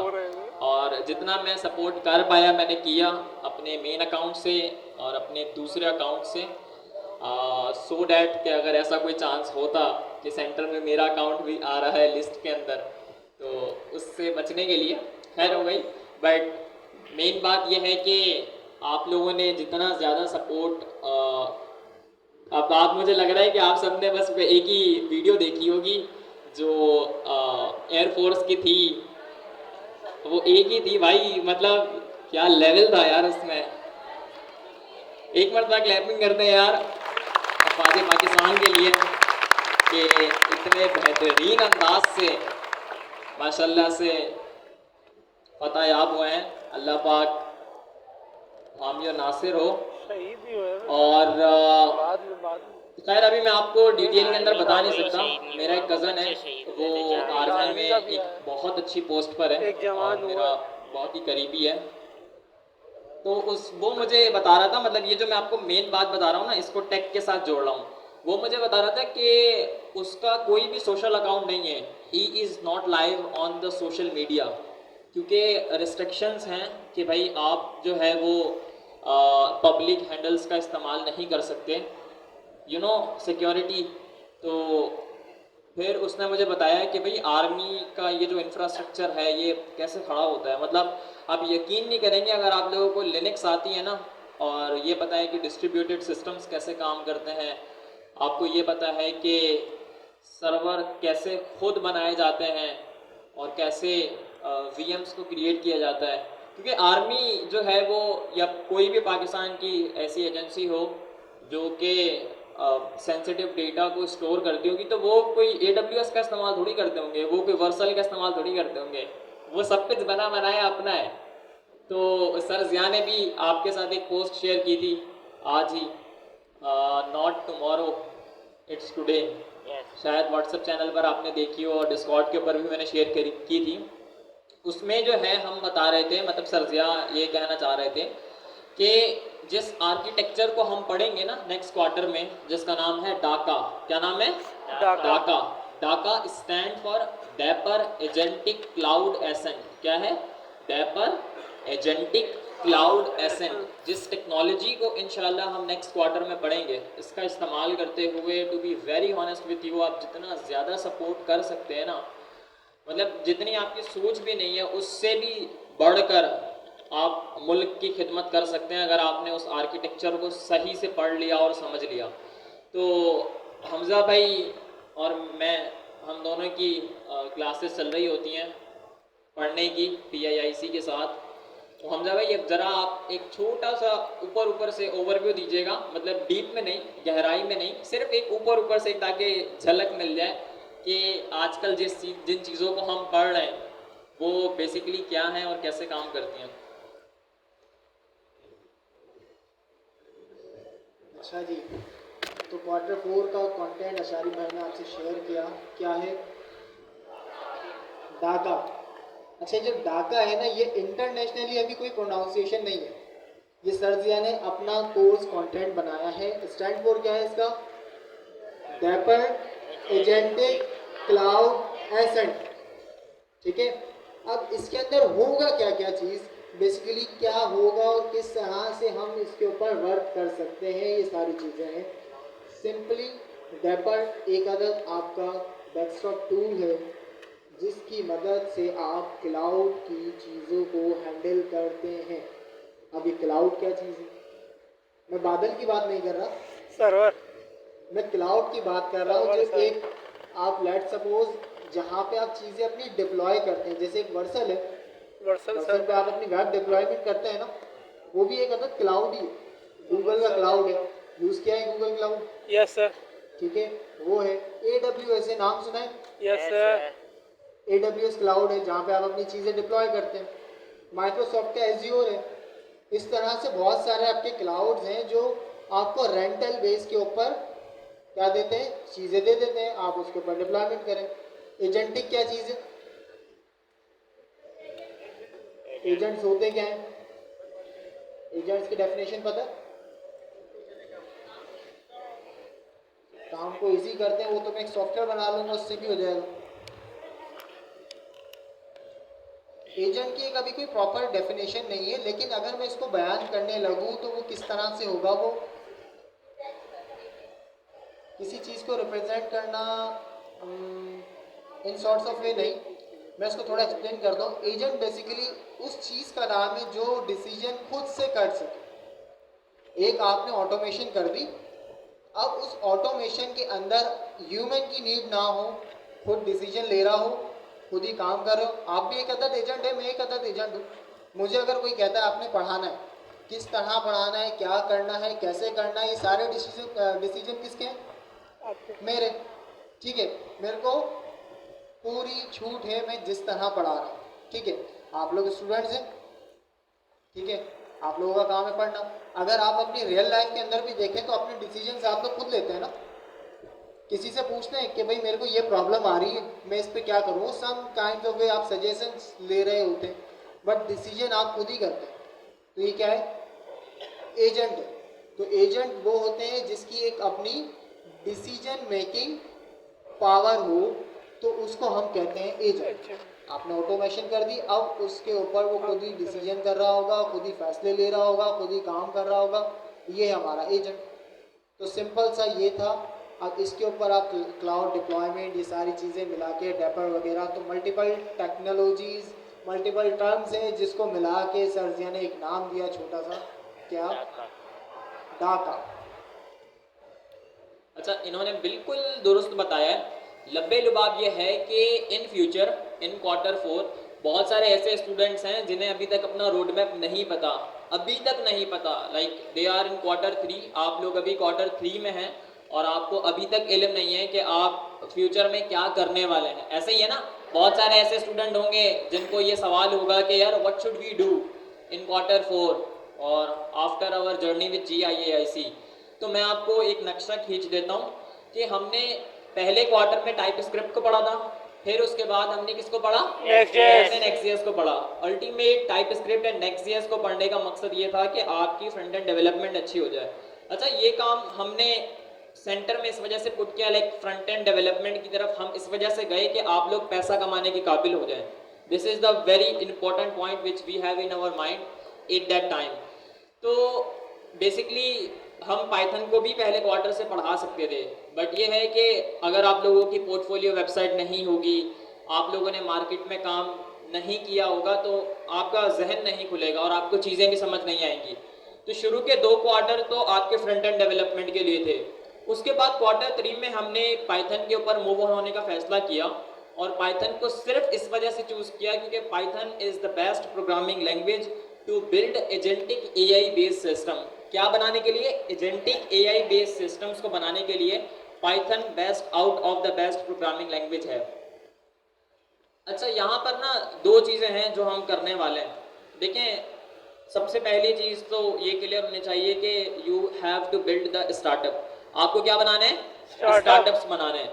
और कल मुझसे किसी ने पूछा था, पता नहीं लाहौर कल इस्लामाबाद का कोई लड़का था, एक तो खैर उसने मैसेज किया, उसने अपना हाल अहवाल बताया कि मैं ये हूँ, ये कर रहा हूँ और मुझे कुछ क्लैरिटी चाहिए, आप गाइडलाइन प्रोवाइड करें। तो उसका क्वेश्चन ये था कि ब्लॉकचेन और एआई का जर्नल रोड मैप क्या होगा। तो मेरा उसका जवाब बहुत ही सिंपल एंड क्लियर था और साथ में वो रिसोर्सेज भी मांग रहा था। तो मैंने उसको बहुत ही सिंपल एंड स्ट्रेट फॉरवर्ड जवाब दिया कि भाई यूट्यूब के ऊपर आप जाओगे ना, आपको सारी रिसोर्सेज मिल जाएंगी, आपको सब पता चल जाएगा कि रोड मैप एजेंटिक एआई का क्या है और ब्लॉकचेन टेक्नोलॉजी का क्या है। बट द थिंग इज कि आप उसको मोनेटाइज कैसे करते हो, अपनी स्किल को मोनेटाइज कैसे करते हो, अपनी स्किल्स का इस्तेमाल करते हुए पैसे को कैसे कैश आउट करवाओगे। ठीक है, this is the most important thing. तो इस काम को करने का तरीक़ेकार बहुत सिंपल एंड स्ट्रेट फॉरवर्ड है। मैंने आपको पहले भी बताया था कि हम एक टेक्निक का इस्तेमाल कर रहे हैं जिसका नाम है PBL, प्रोजेक्ट बेस्ड लर्निंग। ठीक है, और प्रोजेक्ट बेस्ड लर्निंग को करने का सबसे बड़ा बेनिफिट ये है कि आपका पोर्टफोलियो बनेगा। आपका पोर्टफोलियो बन गया, आपका रिज्यूमे बन गया, इट मीन दो आपकी स्किल्स भी इम्प्रूव हो गई होंगी साथ साथ। जब आपने PBL टेक्निक का इस्तेमाल किया ना, तो आपने इस चीज़ को जहन में रखना है कि आप PBL प्रोजेक्ट बेस्ड लर्निंग में जो भी प्रोजेक्ट बनाएंगे ना, पहले दिन से इस चीज़ को जहन में रखेंगे कि यार मैं इससे बिजनेस कैसे रेवेन्यू कैसे जनरेट करूंगा, या एक बिजनेस प्लेटफॉर्म कैसे बनाऊंगा जहां से कुछ सोर्स ऑफ इनकम जनरेट होकर आती रहे। 2023 में या 2022 में मुझे भी ये बात समझ नहीं आती थी, मतलब मेरा ये माइंडसेट क्लियर नहीं था कि बेसिकली एक प्लेटफॉर्म से मैं किस तरीके से बिजनेस रेवेन्यू जनरेट करूंगा और वो रेवेन्यू मेरे अकाउंट तक कैसे आएगा। फिर वक्त के साथ साथ क्लैरिटी हुई कि भाई बिजनेस माइंडसेट जो है वो हमने अपना पहले दिन से रखना होता है जब भी कोई प्रोडक्ट बनानी होती है। तो हम जो है इन फ्यूचर इंशाल्लाह एजेंटिक एआई बेस्ड एप्लीकेशंस बनाएंगे, ऐसी एप्लीकेशंस जो मुख्तलिफ कामों को एआई की मदद से हैंडल करने के काबिल होंगी। ठीक है, अब ये काम किसी भी इंडस्ट्री के किसी भी सेक्टर में हो सकते हैं। ठीक है, आपने किसी एक सेक्टर को पकड़ना है, उसकी एक प्रॉब्लम को देखना, सिर्फ एक प्रॉब्लम, जितनी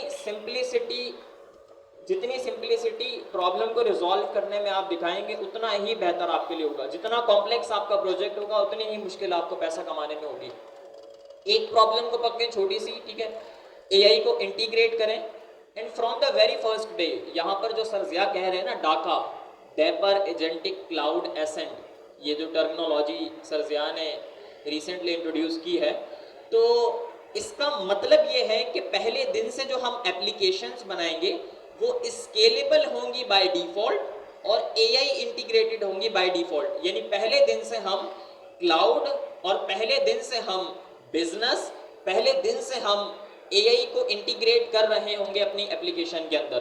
तो क्लाउड फर्स्ट, ये वर्ड याद रख लें, cloud first and AI first. ठीक है, cloud first and AI first development के लिए सर ज़िया ने यह आर्किटेक्चर क्रिएट करा है जिसका नाम है डेपर एजेंटिक क्लाउड एसेंट। जब आप इस आर्किटेक्चर को सही तरीके से समझ जाएंगे और इसका इस्तेमाल करते हुए एप्लीकेशंस को बनाना सीख लेंगे तो आपके पास दो रास्ते हो सकते हैं। एक तो ये कि आप इंडस्ट्री में जाकर काम करें, और इंडस्ट्री में जाएंगे मतलब किसी भी सेक्टर में चले जाएं तो वहाँ पर जाकर आप जॉब्स गेट कर सकते हैं क्लाउड कंप्यूटिंग की, किसकी, क्लाउड कंप्यूटिंग की, और साथ ही साथ एजेंटिक एआई की। तो ये दो स्पेसिफिक सेक्टर होंगे जो इस प्रोग्राम के बाद आपके लिए बेनिफिशियल होंगे। आप एजेंटिक एआई में चले जाएं या क्लाउड के अंदर चले जाएं, इन दोनों सेक्टर्स में जाकर आप अपने स्टार्टअप्स भी बना सकते हैं या फिर आप जो है वो प्रोफेशनल कंपनीज के साथ भी काम कर सकते हैं। तो I hope you got what I want to say. अगर अभी भी समझ नहीं आया तो इंशाल्लाह वक्त के साथ साथ चीज़ें क्लियर हो जाएंगी। 5-5, 10-10 मरतबा रट्टे लगाने पड़ेंगे, फिर आपके दिमाग में ये चीज़ें क्लियर होंगी कि क्यों हम इस आर्किटेक्चर को पढ़ रहे हैं, क्यों इसका इस्तेमाल कर रहे हैं। ये क्वेश्चन बहुत ही मतलब अगर और सबर भी नहीं होता, मतलब बहुत सारे स्टूडेंट ऐसे होंगे बोल रहे हैं बस जहन में यही होगा कि हम पैसा कमा लें किसी तरीके से। भाई पैसा तो कमाया जा सकता है, बट अगर आप किसी ऐसी टेक्नोलॉजी को सीख लें जो आपके लिए बेनिफिशियल हो फ्यूचर में तो क्या ही बात है। इसकी एक छोटी सी एग्जांपल देता हूँ। फाइवर का नाम यहाँ पर किस किसने सुना है? Raise your hands those who know about Fiverr. Fiverr के सीईओ ने अभी रिसेंटली एक ईमेल करी अपने सारे एम्प्लॉयज़ को, उसकी कंपनी में जितने भी लॉयर्स थे, इंजीनियर्स थे, मैनेजर्स थे, सबको रिसेंटली एक ईमेल करी। उस ईमेल में उसने बताया कि भाई मेरी ज़ाती जॉब, वो फाइवर का सीईओ है, कौन है? फाइवर का सीईओ है, और मेरी ज़ाती जॉब खतरे में है अगर मैं एआई को सही तरीके से समझकर अप्लाई करना शुरू नहीं करता। उसने एक इंतहाई बेहतरीन एग्जाम्पल दी समझने के लिए कि एआई की फील्ड के अंदर आपको इन क्यों होना चाहिए। वो एग्जाम्पल मैं बता रहा हूँ। इन्होंने बोला, फाइवर के सीईओ ने बोला कि भाई वो टास्क जो आज से पहले मुश्किल हुआ करते थे, जो टास्क आज से पहले मुश्किल हुआ करते थे वो आसान हो जाएंगे, और वो टास्क जो पहले कॉम्प्लिकेटेड हुआ करते थे वो मुश्किल हो जाएंगे, और वो टास्क जो बिल्कुल ही सिंपल हुआ करते थे वो हर बंदे के हाथ में आ जाएंगे और वो किसी भी किस्म की एप्लीकेशन को बनाने के काबिल हो जाएंगे। मतलब जो अभी इसकी एग्जाम्पल या तस्वीर मैं कैसे खींचूँ, एक सबसे एडवांस टास्क है यहाँ पर। आज से 2 साल पहले इस काम को करने के लिए, कोई भी एक मुश्किल काम है, ठीक है, इतनी एफर्ट्स लगती थी, ठीक है, आज यही वाला काम जो है ना वो एआई की मदद से यहाँ पर आ गया है। और आज से 2 साल पहले जो इस लेवल का काम करने की एफर्ट्स लगती थी वो कहाँ पर आ गई है? वो यहाँ पर आ गई है। और वो काम जो पहले इस लेवल के ऊपर हुआ करता था वो अब कहाँ पर आ गया है? बिल्कुल 0 लेवल के ऊपर आ गया है। मतलब इसका ये है कि अगर आप एआई के अंदर सही तरीके से इन नहीं होते तो आपका करियर भी रिस्क पर है, और साथ में आप जो है वो गोल्डन अपॉर्चुनिटी को भी मिस करने वाले हैं। ये जो इन्होंने स्टेप्स बताए ना कि जो मोस्ट एडवांस टास्क था वो एडवांस हो गया है, और जो एडवांस टास्क था वो सिंपल हो गया है, और जो सिंपल टास्क था वो तो बिल्कुल ही सिंपल हो गया है एआई के एरा में। तो जस्ट इमेजिन कि वो लोग जो कि इस काम को करने की कैपेबिलिटी रखते होंगे, कंपनी इनको हायर करेंगी या इनको हायर करेंगी? इनको हायर करेंगी ना। So you have to just keep that in mind. I hope आपको कुछ समझ में आया होगा इस छोटी सी तकरीर से। अच्छा, ये कोई याद करके नहीं आया, मैं ये ऑटोमेटिकली बन जाती है जब आप ज़्यादा ट्विटर का इस्तेमाल करते हैं ना। अच्छा, चले हम कंटिन्यू करते हैं अपने टॉपिक की तरफ। ये रोड मैप खींचना ज़रूरी था, that's why I have taken your 5 to 10 minutes. जी सर। ठीक है, back to the topic. Last class जहाँ तक हमने कवर करी थी आज उसके आगे से मैं कंटिन्यू कर रहा हूँ। प्राइवेट, पब्लिक और प्रोटेक्टेड, तीनों की डेफिनेशन मैंने बताई थी, ये यहाँ पे मेंशन हुई हुई है। आई होप कि सबने पढ़ ली होगी। ठीक है, आगे चलते हैं। Protected single underscore and private double underscore, इसकी एक प्रैक्टिकल एग्जाम्पल लिखी हुई है by combining all access modifier. Bank account की एक मैंने एग्जाम्पल आपको दी थी, उसके अंदर क्या था? अकाउंट होल्डर नेम या अकाउंट होल्डर का नंबर, अकाउंट नंबर, ठीक है। आपका क्या है? पब्लिक। अकाउंट बैलेंस प्रोटेक्टेड, और आपकी अकाउंट में प्राइवेट। ये 3 चीजें मैंने बना दी। एट्रीब्यूट्स कौन से ही हैं? Class object attribute, it's mean कि ये हर ऑब्जेक्ट की डिफरेंट होगी। सही है। अगर मैं एक क्लास एट्रीब्यूट बना लूँ, लेट सपोज हम बैंक नेम,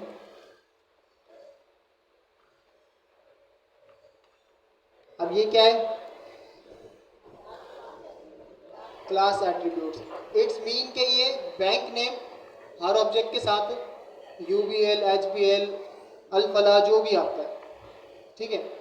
अब गेटर और सेटर मेथड्स यूज़ करते हुए हम प्राइवेट और प्रोटेक्टेड को एक्सेस कर सकते हैं। अब ये गेटर और सेटर मेथड क्या है? ये एग्जांपल लिखी हुई है, सॉरी डेफिनेशन लिखी हुई है, इसको लाउडली मैं पढ़ता हूँ। टू एक्सेस और मॉडिफाई प्राइवेट और protected attributes, getter and setter method are used.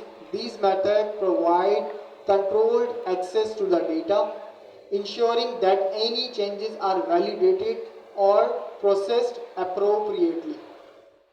ठीक है, आगे अब समझ गए हम getter और setter मेथड को यूज़ करते हुए हम डेटा को एक्सेस कर सकते हैं या जो भी है उसको राइट कर सकते हैं, ठीक है। गेटर मीन्स कि गेट कर सकते हैं, सेटर मीन्स उसको सेट कर सकते हैं। अब ना अगर हमें कोई डेटा गेट करना है तो मैंने सिंपली एक कमेंट लिखा हुआ है, गेटर मेथड यूज़ कर रहा हूँ मैं, एक मेथड बना लिया। अगर फंक्शन आप क्लास के अंदर बनाते हैं वो क्या कहलाता है, मेथड बनता है, ठीक है।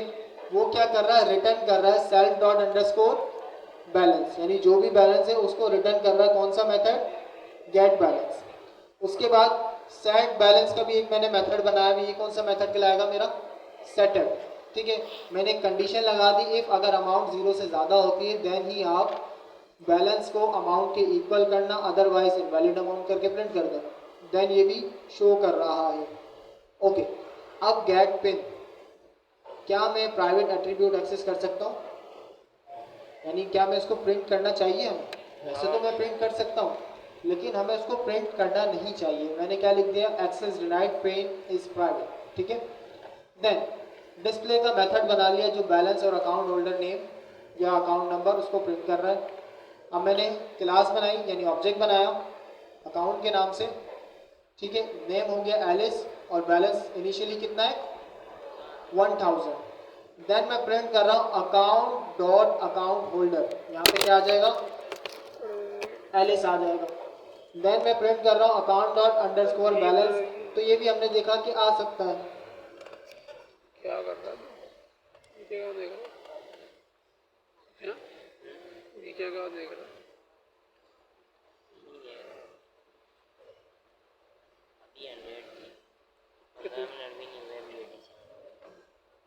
तो चार्ज ऑफ कर दिया क्या,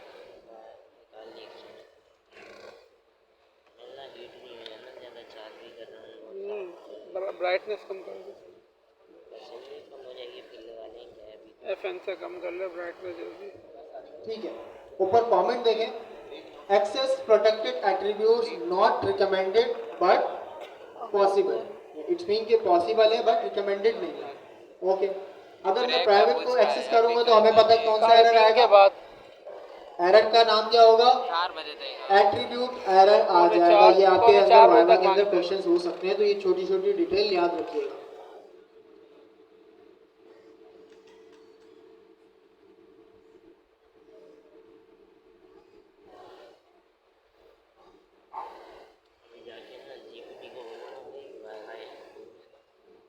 उसके बारे में अच्छे से बनवा लो इससे, देखो तो सारी प्रॉपर्टीज का पता है ना, किन का होने वाला है, एनकैप्सुलेशन का, पॉलीमरिज्म का, नहीं पूरे वो तो हो गया ना, ये बेसिक और एडवांस दोनों आ गए, ठीक है जी। तो प्राइवेट के अंदर हमें पता चल गया कौन सा एरर आएगा, एट्रीब्यूट एरर। देन मैंने अकाउंट डॉट गेट पिन किया तो वहाँ पे जो भी उसका मैंने मेथड बनाया था access denied and so on वो मेरे पास आ जाएगा। एंड गेट सेट बैलेंस का मेथड यूज़ किया, वो क्या कर रहा था, बैलेंस को सेट कर रहा था।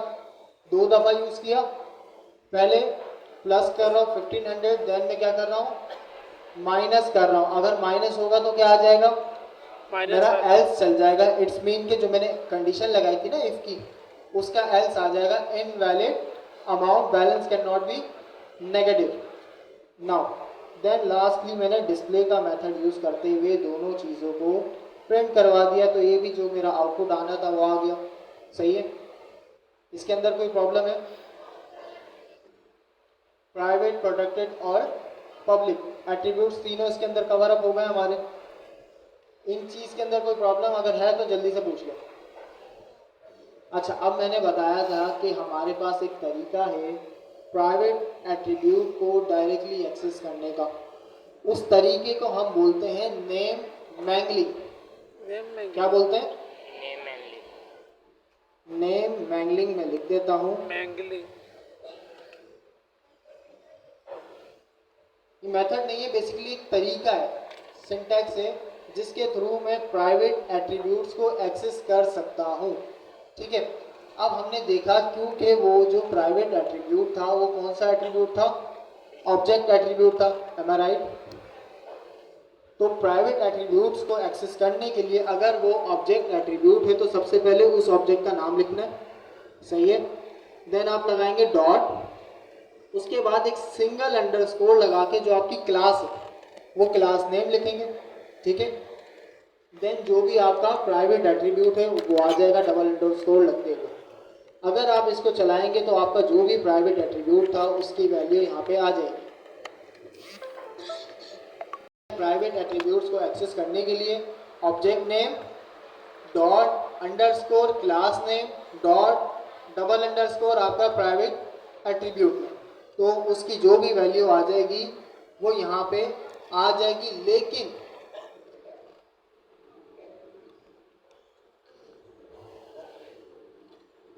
लेकिन ये चीज़ बिल्कुल भी रिकमेंडेड नहीं है, ये टोटली अगेंस्ट द रूल है।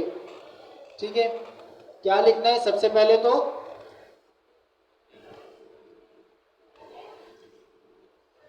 ऑब्जेक्ट नेम,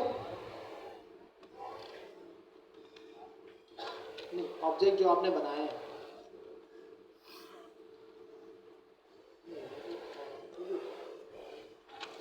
ठीक है, ऑब्जेक्ट नेम देन डॉट लगा के एक सिंगल अंडरस्कोर, फिर क्या आ जाएगा आपका क्लास नेम, उसके बाद डॉट डबल अंडरस्कोर प्राइवेट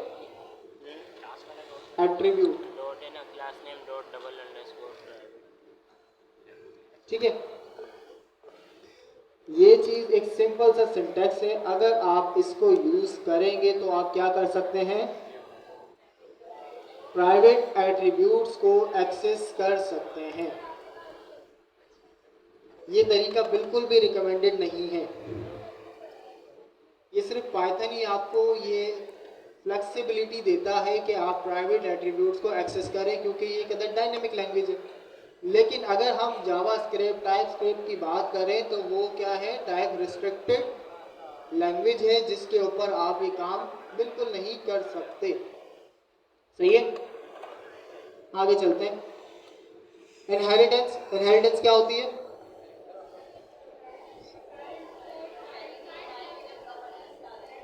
बिल्कुल, हमारे पास एक सब क्लासेस होती है, जैसे लेट सपोज एक पेरेंट की क्लास है फादर एंड मदर, और दोनों को कंबाइन करके एक चाइल्ड क्लास बनती है, ऐसा ही है। अब हमारे पास मल्टीपल टाइप ऑफ इनहेरिटेंस होती है। सबसे पहले होती है single inheritance and then multiple inheritance.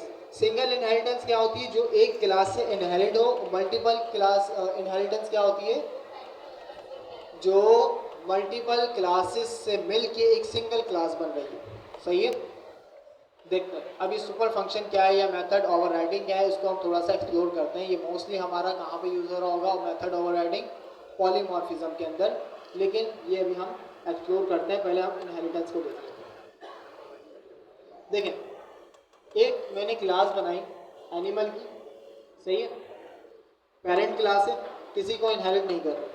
उसके अंदर एक कंस्ट्रक्टर बनाया। कंस्ट्रक्टर मेरे साथ क्या ले रहा है, एक एट्रीब्यूट ले रहा है नेम का, सही है। एक मेथड है, कौन सा, स्पीक का, उसके अंदर क्या रिटर्न हो रहा है, एनिमल स्पीक। देन मैंने एक चाइल्ड क्लास बनाई, किस नाम से, डॉग से। अभी डॉग की क्लास किससे इनहेरिट हो रही है, एनिमल से। मैंने कैसे इनहेरिट करी, पैरेंथेसिस लगाई एंड देन जिस क्लास से मुझे इनहेरिट करना है वो लगा दी। इसको मैंने सिंपली कर दिया पास।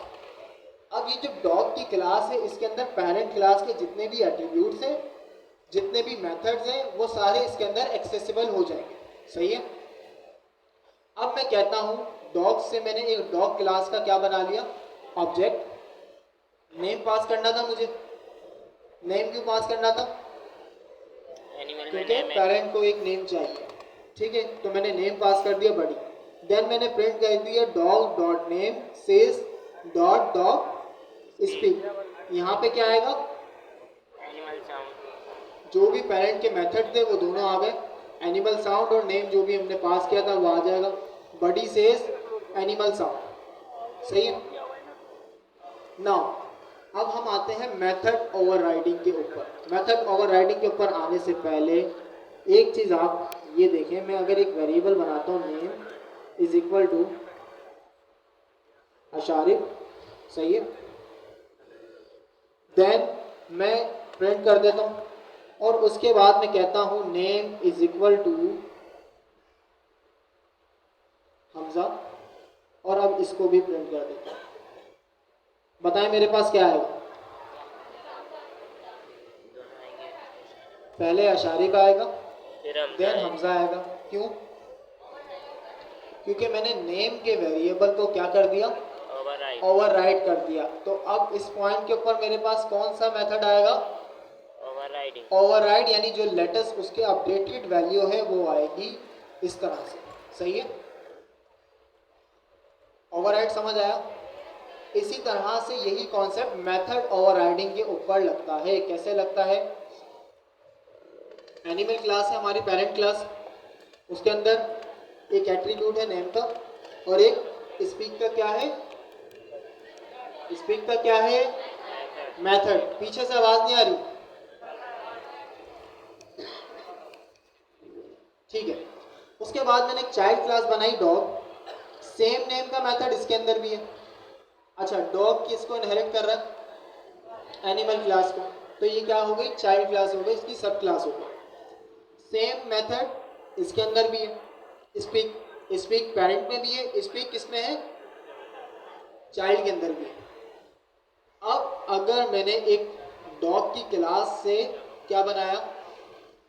ऑब्जेक्ट बनाया और मैं कहता हूं डॉग डॉट स्पीक, तो कौन सा मेथड चलेगा? डॉग वाला क्यों चलेगा? ओवरराइड हुआ, क्योंकि हमें पता है कि पेरेंट क्लास से जो मेथड्स और एट्रीब्यूट थे चाइल्ड के अंदर तो आ गए, लेकिन स्पीक के मेथड को हमने क्या कर दिया?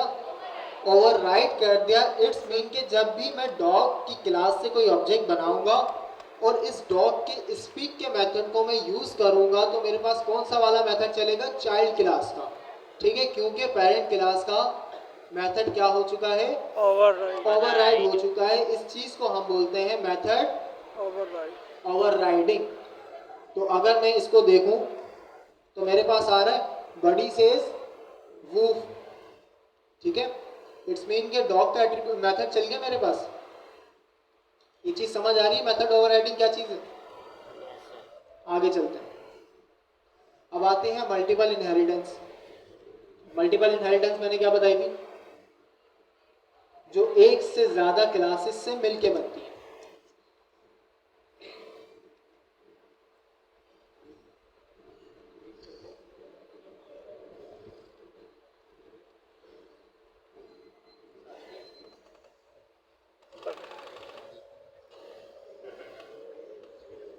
अच्छा, 5 मिनट का ब्रेक है। तो भी स्टूडेंट्स हैं, उनको बुला लें, टाइम हमारा ओवर हो गया है, हम थोड़ा सा डिस्कशन कर लेते हैं। अच्छा, सर जिया के प्रोजेक्ट, सर जिया ने जो असाइनमेंट दी थी वो किस किस ने कंप्लीट किए हैं? थोड़ा सा एक रिव्यू मिल जाए अगर। वेरी गुड, माशाल्लाह। कंप्लीट कर चुके हैं आप लोग या अभी अंडर प्रोसेस है? कर लिए मैम। कर लिया? Yes miss. सबमिट करा दिए सबने? Yes miss. लास्ट वाला असाइनमेंट, गुड। अच्छा, ऊप्स की प्रैक्टिस कैसी जा रही है? अभी बेसिक है। अच्छी जा रही है? आज अभी मैंने जो राउंड लिया था उधर फीमेल साइड पे, तो मुझे कुछ ऐसा रिस्पांस अच्छा नज़र नहीं आया। गर्मी ज़्यादा है आज इस वजह से। देखिए, गर्मी में हम लोग भी तो आपके साथ ही है ना, हम भी आ रहे हैं आपके साथ। तो गर्मी तो है, मौसम तो ये रहेगा, लेकिन हमें अपनी मेहनत करनी है। अभी देखिए, वॉर के अंदर जो अभी जंग की बात सर कर रहे थे, तो जंग के अंदर भी जो है ना, ये कहा जा रहा है कि ये वो आम जंग नहीं है जो पहले जंगें लड़ी जा रही थी तलवारों से या तोपों से। ये वो जंग नहीं है, अब टेक्नोलॉजी की जंग होगी। और आपने देखा कि इसमें टेक्नोलॉजी का कितना बड़ा किरदार था। तो बताएगा मुझे, टेक्नोलॉजी के हवाले से किसी ने नोटिस कुछ किया? पाकिस्तान ने क्या कारनामा किया था टेक्नोलॉजी में? हैक कर लिया था, साइबर अटैक, बिल्कुल, बहुत बेहतरीन। कितनी वेबसाइट्स को हैक किया गया इंडिया की, और साइबर अटैक किया गया। पाकिस्तान ने कैसे किया? टेक्नोलॉजी की मदद से ना। तो हम सब यहाँ क्या सीखने आ रहे हैं? अपनी टेक्नोलॉजी को पॉलिश करने आ रहे हैं। ये टेक्नोलॉजी सीख कर भी हम अपने मुल्क की खिदमत करेंगे इंशाअल्लाह ताला। और हम सब यहाँ बैठे हैं। देखिए, एफर्ट्स, हमें बहुत एफर्ट्स के बगैर कोई काम नहीं होगा। काजी आज़म रहमतुल्लाह अलैह फरमाते थे, काम काम और सिर्फ काम, ना गर्मी ना सर्दी ना दिन रात। सर जिया आज आप सब जानते हैं ना? कोई ऐसा है जो सर जिया को नहीं जानता? कोई है? नहीं ना? सर जिया को हम सब जानते हैं। कैसे? उनकी अनथक मेहनत, सर ज़िया पाकिस्तान में जितना बड़ा उन्होंने काम किया, अभी आपके पीछे जो रैपो चल रही है, सर आरिफ की जो रैपो जिससे आप पढ़ रहे हैं, इसके ऊपर छोटा सा एक लिखा हुआ है ऑपरेशन बदर टीम। तो ऑपरेशन बदर टीम आज से 25 साल पहले सर ज़िया ने एक ऑपरेशन शुरू किया था पाकिस्तान के अंदर कि पाकिस्तान के यूथ को एजुकेट करना है, और उसी ऑपरेशन बदर का हिस्सा आज आप लोग यहाँ बैठे हुए हैं कि आज हम सब पढ़कर निकल चुके हैं या पढ़ रहे हैं और पढ़ते रहेंगे। देखिए टेक्नोलॉजी जो है ना, या एआई, जब हमारा कोर्स अब एआई की तरफ चला गया इंशाल्लाह ताला, Q4 से आप एआई में शिफ्ट हो जाएंगे इंशाल्लाह ताला, एआई के प्रोजेक्ट्स शुरू कर देंगे, शुरू भी कर दिए होंगे आप लोगों ने बहुत सारे जो सर ज़िया के प्रोजेक्ट्स बना रहे हैं। तो एआई में रात दिन हर वक्त, बल्कि हर वक्त जो है ना वो नए टूल्स आ रहे हैं, नए फ्रेमवर्क आ रहे हैं, बहुत ज़्यादा चेंजेस हो रही हैं। It's the level of inflation का लेवल है, यानी अभी एआई जो है ना वो ऊपर जाके अब स्टेगनेंट एक लेवल पर आने वाला है। और कौन सा फेज चल रहा है अभी, एजीआई का कौन सा फेज चल रहा है, कोई बताएगा? सर की एजेंटिक एआई की वर्कशॉप अटेंड की थी सबने? की थी? यहाँ हुई थी ना एजेंटिक एआई की वर्कशॉप, एजेंट्स के ऊपर से डिस्कस किया था। गर्मी लग रही है, आई थिंक सबको ना थोड़ा याद नहीं आ रहा, किया था ना? अच्छा, उसमें हमने, सर ने बताया था कौन सा लेवल चल रहा है अभी एजीआई का, कोई बताएगा? Third, very good. Third level, we are on third level of AGI, that are agents, agentic AI. यानी अब हम वो एजेंट्स बनाएंगे कि वो खुद से डिसीजन ले सके, that is called autonomous agents, या ऑटोनोमस वर्क करे। जैसे अभी आप चैट जीपीटी को कहते हैं, चैट जीपीटी क्या है, एजेंटिक एआई है या जनरेटिव एआई है? दोनों आंसर आ रहे हैं मेरे पास। चैट जीपीटी जनरेटिव एआई है, ठीक है। और अब हम एक और नेक्स्ट लेवल पे हैं, that is agentic AI. We are working on agents. अब इंशाल्लाह ताला Q4 में आप लोग भी एजेंट्स डेवलपमेंट करेंगे, जो भी सर ने थोड़ा सा एक ओवरव्यू दिया था आपको डाका का, इंशाल्लाह ताला आप लोग वर्क करेंगे इसके ऊपर। तो इसके लिए हमें प्रिपेयर होना है। कैसे प्रिपेयर होना है? अपनी ऊप्स को बेहतरीन करना है। ऊप्स के अंदर देखिए, आपने तो टाइप स्क्रिप्ट में भी हमने ऊप्स पढ़ी थी, किसी ने पढ़ी थी? पढ़ी होगी ना सबने, पढ़ी थी ना? टाइप स्क्रिप्ट में भी हमने ऊप्स पढ़ी थी। वही कॉन्सेप्ट्स हैं, वही चीज़ें हैं जो अब हम पाइथन में पढ़ रहे हैं, और पाइथन में हमें और इसके ऊपर स्ट्रॉन्ग कमांड करनी है। स्ट्रॉन्ग कमांड आपकी कब आएगी? जब आप इसके ऊपर वर्क करेंगे, प्रोजेक्ट बेस्ड लर्निंग करेंगे, ठीक है।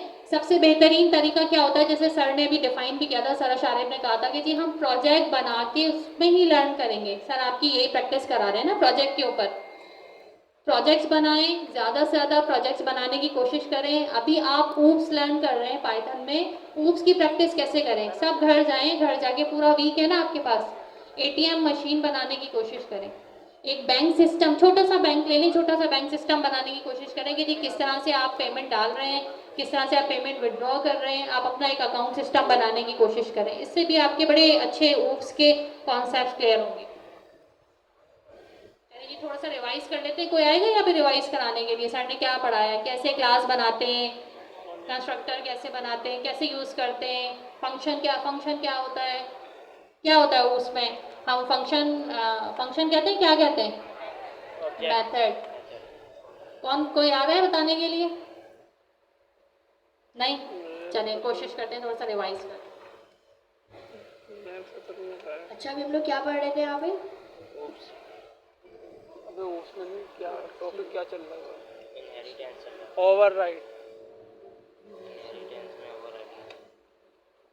ओवरराइडिंग का टॉपिक था ना। जब तक अभी बकर स्क्रॉल डाउन कर रहे हैं, लास्ट टाइम मैंने आप लोगों से बात की थी, देखिए वर्कशॉप्स कराएं आप लोग। अब आप लोग जिस लेवल पर हैं माशाल्लाह, आप लोगों ने इतनी मेहनत की है, वर्कशॉप्स कराएं। लास्ट टाइम अबू बकर की वर्कशॉप हुई थी एपटेक शारा फैसल का, जो मेन ब्रांच है एपटेक की, एपटेक लर्निंग शारा फैसल, वहाँ पर एजेंटिक एआई की वर्कशॉप थी। और उन्होंने ये हमें डिमांड किया था कि जी आप लाइव, अबू बकर जो है वो लाइव कोडिंग करके दिखाएं। वो श्योर नहीं थे कि a little kid can do this type of work. तो अबू बकर ने लाइव कोडिंग भी की वहाँ पे, और एजेंट, उनको रेस्टोरेंट एजेंट बना के दिखाया। इंशाल्लाह आप लोग भी बनाएंगे, लेकिन अभी हम इसको नेक्स्ट क्वार्टर में लेके जाएंगे इंशाल्लाह। अभी आप लोग सिर्फ अपनी ऊप्स के ऊपर मेहनत करें और इसकी अंडरस्टैंडिंग को बेहतर करें।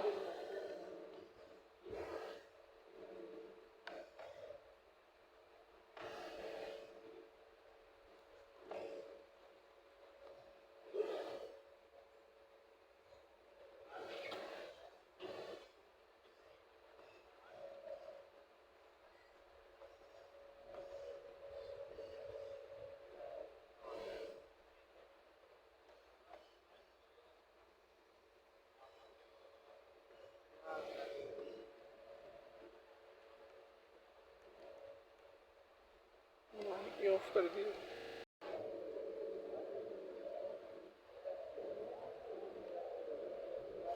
Balance can not be negative. अब हम लोग यहाँ पे बोल रहे हैं डेफ एक और फंक्शन क्रिएट कर रहे हैं गेट पिन, और इसके अंदर हम लोगों ने सेल्फ डिफाइन किया हुआ है। और अब यहाँ पे हम लोग रिटर्न क्या करवा रहे हैं, access denied pin is private, ठीक है। अब एक और फंक्शन है डिस्प्ले के नाम से, और ये क्या करा रहा है, एक अकाउंट, ये एक मेथड है अकाउंट। यहाँ पे हम लोग क्या करवा रहे हैं, डिस्प्ले के अंदर अकाउंट होल्डर और सेल्फ डॉट अकाउंट होल्डर, मतलब अकाउंट होल्डर है हमारा अकाउंट होल्डर और बैलेंस हमारा सेल्फ डॉट बैलेंस, जो अभी हमारे पास यहाँ पे पास है।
सेल्फ डॉट पिन ये एक प्राइवेट एट्रीब्यूट है, ठीक है। ये हम लोगों ने इसको एक पिन दी हुई है, अगर ये पिन आएगी तो यही हमारे पास रन होगा। सो ये कहलाता है प्राइवेट एट्रीब्यूट। और बैलेंस क्या है, ये एक प्रोटेक्टेड एट्रीब्यूट है, और अकाउंट होल्डर हमारा एक पब्लिक एट्रीब्यूट है। अब हम लोग यहाँ पे क्या करवा रहे हैं, ये function getter method for pin private attribute. अब हम लोग एक डिस्प्ले का फंक्शन हम लोगों ने यहाँ पे क्रिएट किया। यहाँ पे क्या है, method to display account detail. ये क्या कर रहा है, ये एक मेथड है जो हमारी सारी अकाउंट की डिटेल्स यहाँ पे आ रही है। लाइक अकाउंट होल्डर हमारा है सेल्फ डॉट अकाउंट होल्डर और बैलेंस हमारा है सेल्फ डॉट बैलेंस। अब हम लोगों ने यहाँ पे बोला है account is equal to bank account, ठीक है। और यहाँ पे हमने एक नेम दिया हुआ है, यहाँ पे मैं इसको कोई सा भी नेम दे सकता हूँ, लाइक अबू बकर। सो यहाँ पे मैंने एक नेम दे दिया, और अकाउंट बैलेंस यहाँ पे हमने 1000 रुपीज़ दिया हुआ है, ओके। अब यहाँ पे हम लोग क्या बोल रहे हैं, हमने यहाँ पे बोला प्रिंट कराओ एफ स्ट्रिंग अकाउंट होल्डर, और अकाउंट होल्डर है हमारा अकाउंट डॉट अकाउंट होल्डर, ठीक है। और प्रिंट क्या हो रहा है हमारे पास बैलेंस, और यहाँ पे हमारा बैलेंस प्रिंट होगा। अब ये क्या कर रहा है, ये आउटपुट है access denied pin is private. अब ये क्या कर रहा है, अकाउंट डॉट गेट पिन, और यहाँ पे आउटपुट हमारे पास आएगा access denied pin is private. अब हम लोग यहाँ पे क्या कर रहे हैं, initial balance like use getter and setter method for protected attribute. अभी हम लोग यहाँ पे प्रिंट करवा रहे हैं एफ स्ट्रिंग इनिशियल बैलेंस। अब यहाँ पे मुझे कोई बताएगा ये हम लोग एफ स्ट्रिंग बार बार क्यों यूज कर रहे हैं।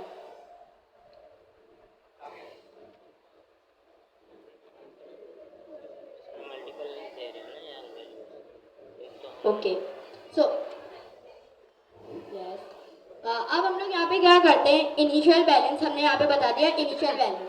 और इनिशियल बैलेंस हमारा क्या कर रहा है, हमारा गेट कर रहा है हमारे बैलेंस को। अब अकाउंट डॉट सेट बैलेंस, हमने यहाँ पे बोला अकाउंट सेट करो मेरा बैलेंस 1500 रुपीज़, ठीक है। अब यहाँ पे क्या हमारे पास आउटपुट आएगा, बैलेंस अपडेटेड टू 1500 रुपीज़।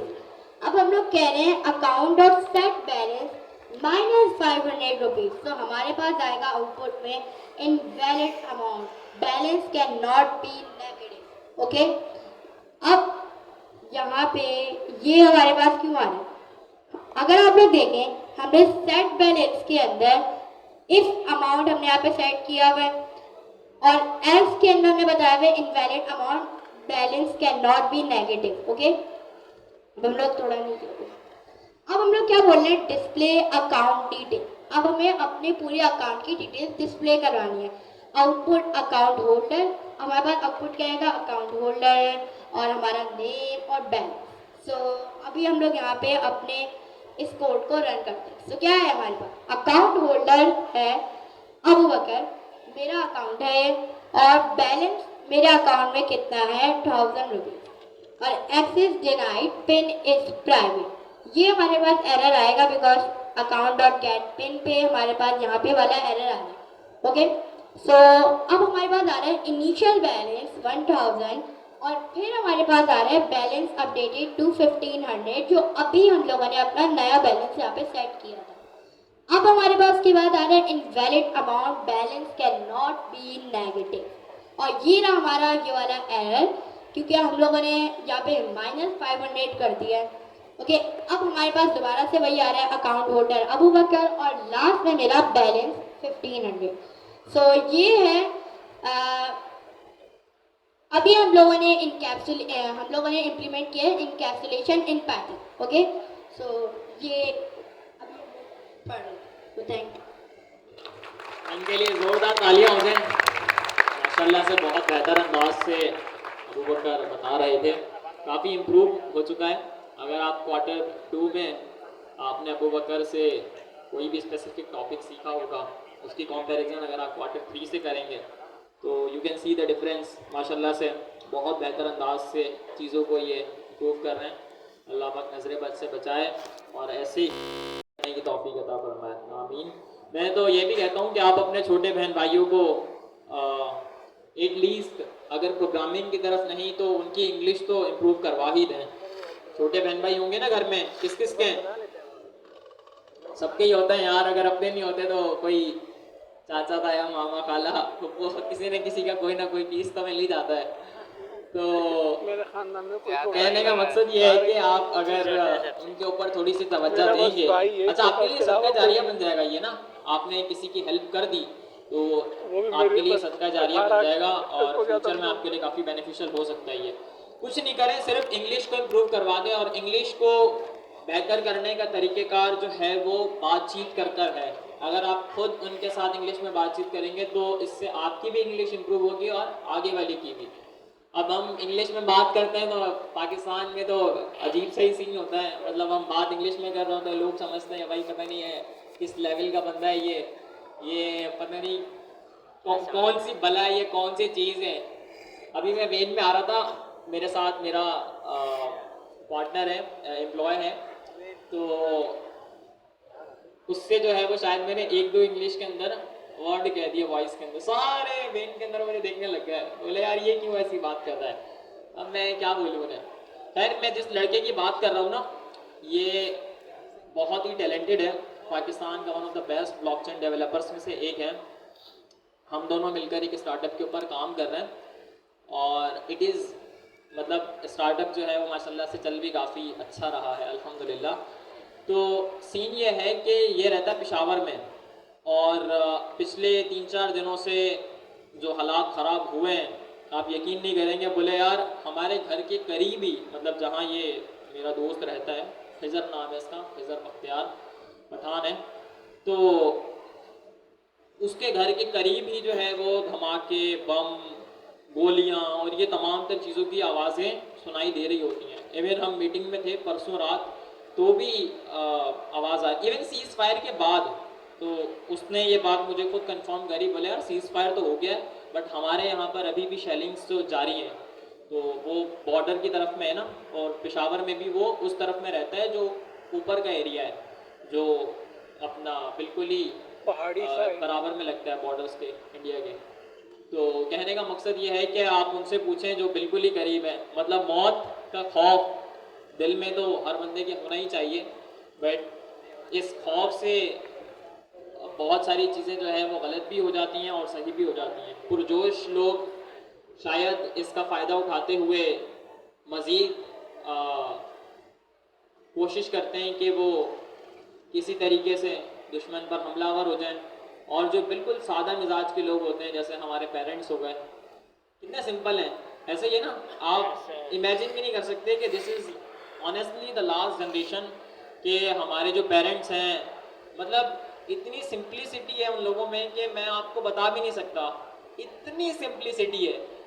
क्या ये बहनें सारी बैठी हुई हैं, सिस्टर्स हैं सारी मेरी, इन सब की यकीनन शादियाँ होंगी, इंशाल्लाह औलादें होंगी, तो आप लोगों को लगता है कि मतलब you will have the same feelings that your mothers are giving to you right now, मतलब फीलिंग्स और वो जज्बात आपको लगता है इस इरा के अंदर और उस इरा के अंदर कितना डिफरेंस था? ऐसे ही है ना? तो पर माँ तो माँ होती है यार, माँ तो माँ ही होती है, चाहे वो इस जनरेशन की हो चाहे वो उस जनरेशन की हो, अपनी औलाद से बढ़कर प्यार करती है। और कल मदर्स डे भी था, तो किस किस ने अपनी वालदा को विश किया और गिफ्ट्स किसने दिया?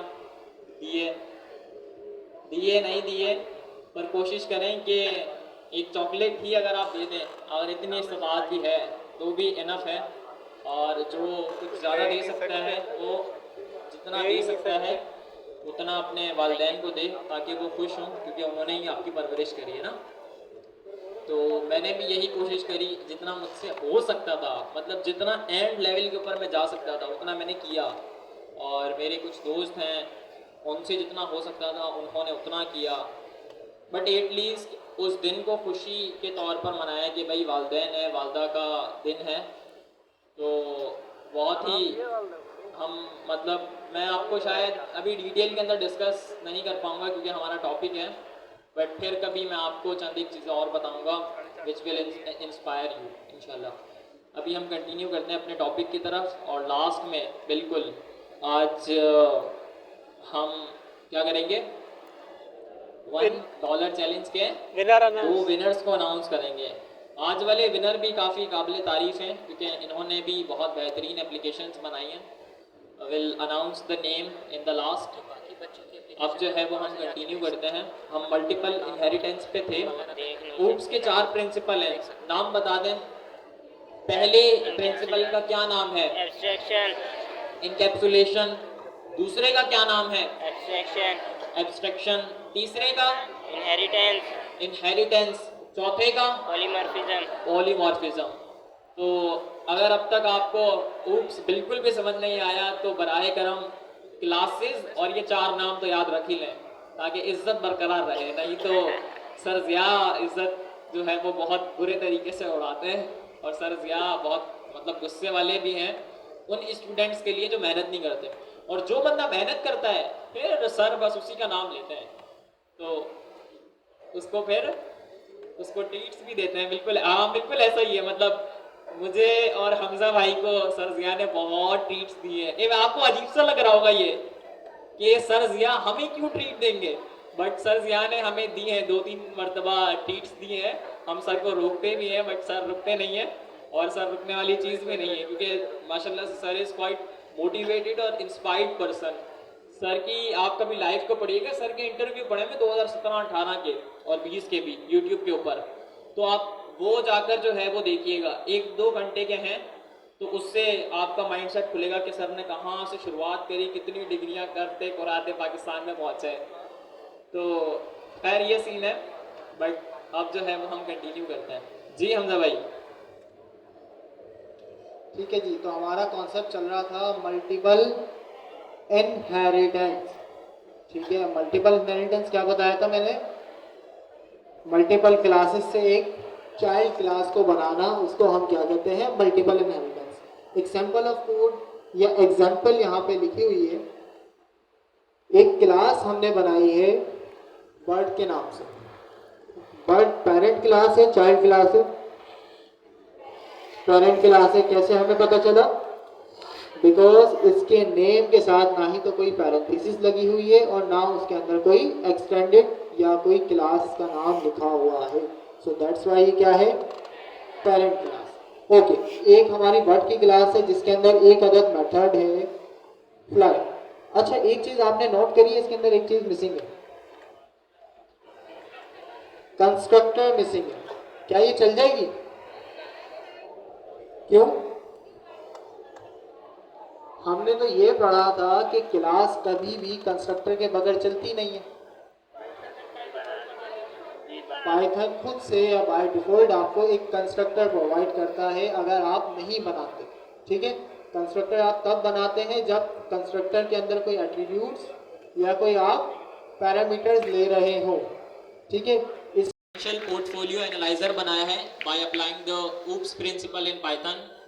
$200 कुर्बान करने को राजी हो जाता, बट मेरा मूड नहीं था, तो अब मूड ऐसा बन गया तो फिर इंशाल्लाह आपके ऊपर 100 या 1000 भी कुर्बान करूँगा। खैर उस 1000 को ज़ाया नहीं होने दूंगा, किसी तरीके से उस 1000 से आप लोगों के मिलियन कैसे बने चल जाएगा साइमन, टेंशन नहीं ले, बता वो नहीं, आपको अभी चलना है, बताऊंगा। मैं बताऊंगा या उसको भी पकड़ूंगा ना, उससे रिकॉर्डिंग पकड़ूंगा। चले भाई इनको इनका रिवॉर्ड देते हैं बस की recording और blur हो गई। एक मरतबा जोरदार तालियां बजा दें दोनों के लिए। अच्छा एक और चीज़ है वो ये कि मैं सोच रहा था कि आप लोगों के साथ एक प्रोफेशनल लेवल के ऊपर मतलब चैलेंज ऑर्गेनाइज करने के बारे में सोच रहा था। चैलेंज कुछ मेरे जहन में ये है कि हम ना ऑनलाइन मतलब जो मेरे साथ लीड टीचर्स हैं, असिस्टेंट्स हैं जिनको मैं जानता हूँ जो ऑलरेडी इंटरनेट की दुनिया से पैसा कमा रहे हैं, उनकी हेल्प लेते हुए हम एक चैलेंज ऑर्गेनाइज करें जिसका अल्टीमेट मकसद ये हो कि वो लोग जिन्होंने आज तक इंटरनेट से अपना $1 भी नहीं कमाया, वो हमारी गाइडलाइंस को फॉलो अप करते हुए उस चैलेंज की मदद से इंटरनेट से अपना पहला $1 कमा लें। तो अभी मैंने ये रिसेंटली प्लान किया है, अब इसके ऊपर मैं मज़ीद काम करूँगा। मसरूफियात कुछ ज़्यादा हैं आजकल भाई दिस वन, और ये जो हंसी है, ये चेहरे पर जो हंसी है ये किसी और तरफ का इशारा कर रही है। खैर आई एम जस्ट किडिंग, मैं मजाक कर रहा हूँ और कुछ नहीं। और इंशाल्लाह उसकी जो भी डिटेल्स हैं वो मैं आपके साथ हमारे व्हाट्सएप चैनल पर शेयर करूँगा। So please stay with us and let's give them their reward of $1। आ जाए हमजा भाई।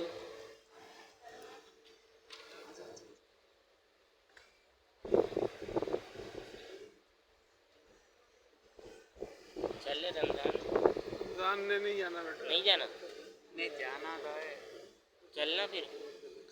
जाओ ना, अगर जाना है तो 57 तो हो गए, 3 मिनट है, 3 मिनट में बैठ के कौन सा इंजीनियर बन जाएगा। अब तो कुछ नहीं, पढ़ाई थोड़ी ना होगी, बस हो गई, चल रहे हैं नहीं बस। इनको अवार्ड मिलेगा, छुट्टी हो जाएगी। आपने जाना है, आप जाओ। इधर से चले, जाओ उधर से।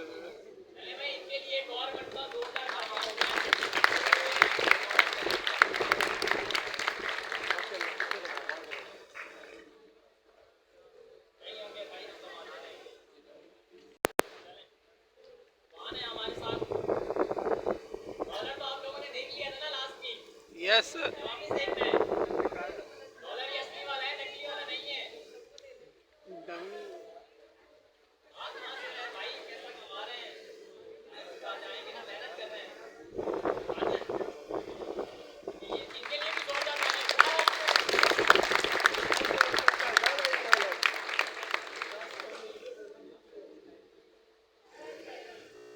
में जो है माशाल्लाह, इस मर्तबा जो रिवॉर्ड होगा वो कितने डॉलर होगा? $10, $5 फीमेल एंड $5 मेल साइड। तो इसकी कुछ रिक्वायरमेंट्स हैं, वो रिक्वायरमेंट सुनकर जाएं। $10 कम नहीं होते भाई, 2-3 हज़ार रुपए बन जाएंगे। अच्छा आई एम जस्ट किडिंग, ये सिर्फ आपको अप्रिशिएट करने के लिए। रिवॉर्ड होगा $10 और $10 कमाने हैं यार, मुझे जो है वो सारी एंट्रीज मिलनी चाहिए। मतलब जितने भी यहाँ पर मौजूदा स्टूडेंट्स हैं वो सब पार्टिसिपेट करेंगे इस चैलेंज के अंदर। रिवॉर्ड में स्पेशल क्राइटेरिया है, वो स्पेशल क्राइटेरिया ये है कि आपने ऐसी एप्लीकेशन बनानी है जो ऊप्स के प्रिंसिपल का इस्तेमाल तो करे ही करे, पर आपने उस एप्लीकेशन में पहले दिन से ही बिजनेस लॉजिक को करेक्टली पुट करना है। इट मीन दो कि आपने उस एप्लीकेशन का इस्तेमाल करते हुए रेवेन्यू जनरेट करना है। तो मैं ऐसी एप्लीकेशन को विनर के तौर पर चूज करूंगा जिन्होंने पेमेंट गेटवे को सही तरीके से इंटीग्रेट किया होगा। वो एक स्टार्टअप की शक्ल भी हो सकती है, वो प्रोडक्ट जो है वो एक स्टार्टअप की शक्ल भी हो सकती है, वो कुछ ऐसी चीज भी हो सकती है जो किसी स्पेसिफिक प्रॉब्लम को रिजॉल्व कर रही हो, बट उसके अंदर आपने क्या करना है, पहले दिन से ये सोचना है कि आप इसमें बिजनेस कैसे करेंगे, इट मीन दो रेवेन्यू कैसे जनरेट करेंगे उस प्रोडक्ट का इस्तेमाल करते हुए। तो भाई आपने एक और चीज मेक श्योर करनी है कि जब आप अपनी गिटहब के ऊपर रिपोजिटरी शेयर करें या फॉर्म फिल आउट करें, फॉर्म तो खैर आप फिल आउट करेंगे, रिपोजिटरी शेयर करते टाइम एक डिटेल्ड रीडमी लिखनी है, डिटेल्ड readme.md की फाइल लिखनी है, ताकि ये मेक श्योर मैं कर सकूं कि आप लोगों को खुद समझ है कि ये प्रोजेक्ट कैसे काम करता है और कैसे ये प्रोजेक्ट रेवेन्यू जनरेट करेगा। आप ओप्स के प्रिंसिपल को अप्लाई करेंगे इसमें, ठीक है, पाइथन का इस्तेमाल करेंगे, आपको इजाजत है कि आप नेक्स्ट.js का इस्तेमाल भी कर सकते हैं, आपको इजाजत है आप फास्ट एपीआई का इस्तेमाल भी कर सकते हैं, आपको इजाजत है आप इन दोनों का इस्तेमाल करते हुए भी कोई एप्लीकेशन बना सकते हैं। जस्ट ये मेक श्योर कीजिएगा कि एप्लीकेशन जो है ऐसी हो जो किसी प्रॉब्लम को रिजॉल्व कर रही हो, स्टार्टअप की शक्ल हो, और आपने सही तरीके से उसका नाम डिसाइड किया हो एप्लीकेशन का, उसका लोगो आपने अच्छा सा बनाया हो, ठीक है, और उसका लैंडिंग पेज अच्छा सा हो, प्रोडक्ट इटसेल्फ बेहतरीन हो, बट मेक श्योर ये करना है कि पाइथन के ओप्स प्रिंसिपल का इस्तेमाल करना है उसमें। नेक्स्ट.js को आप इंटीग्रेट कर सकते हैं, फास्ट एपीआई को इंटीग्रेट कर सकते हैं, एंड एनीथिंग लाइक दैट। तो इंशाल्लाह आपसे नेक्स्ट वीक में मुलाकात होती है, देखते हैं $5 मेल साइट से और $5 फीमेल साइट से कौन लेकर जाता है। जज़ाकल्लाह, फिर आपसे मुलाकात।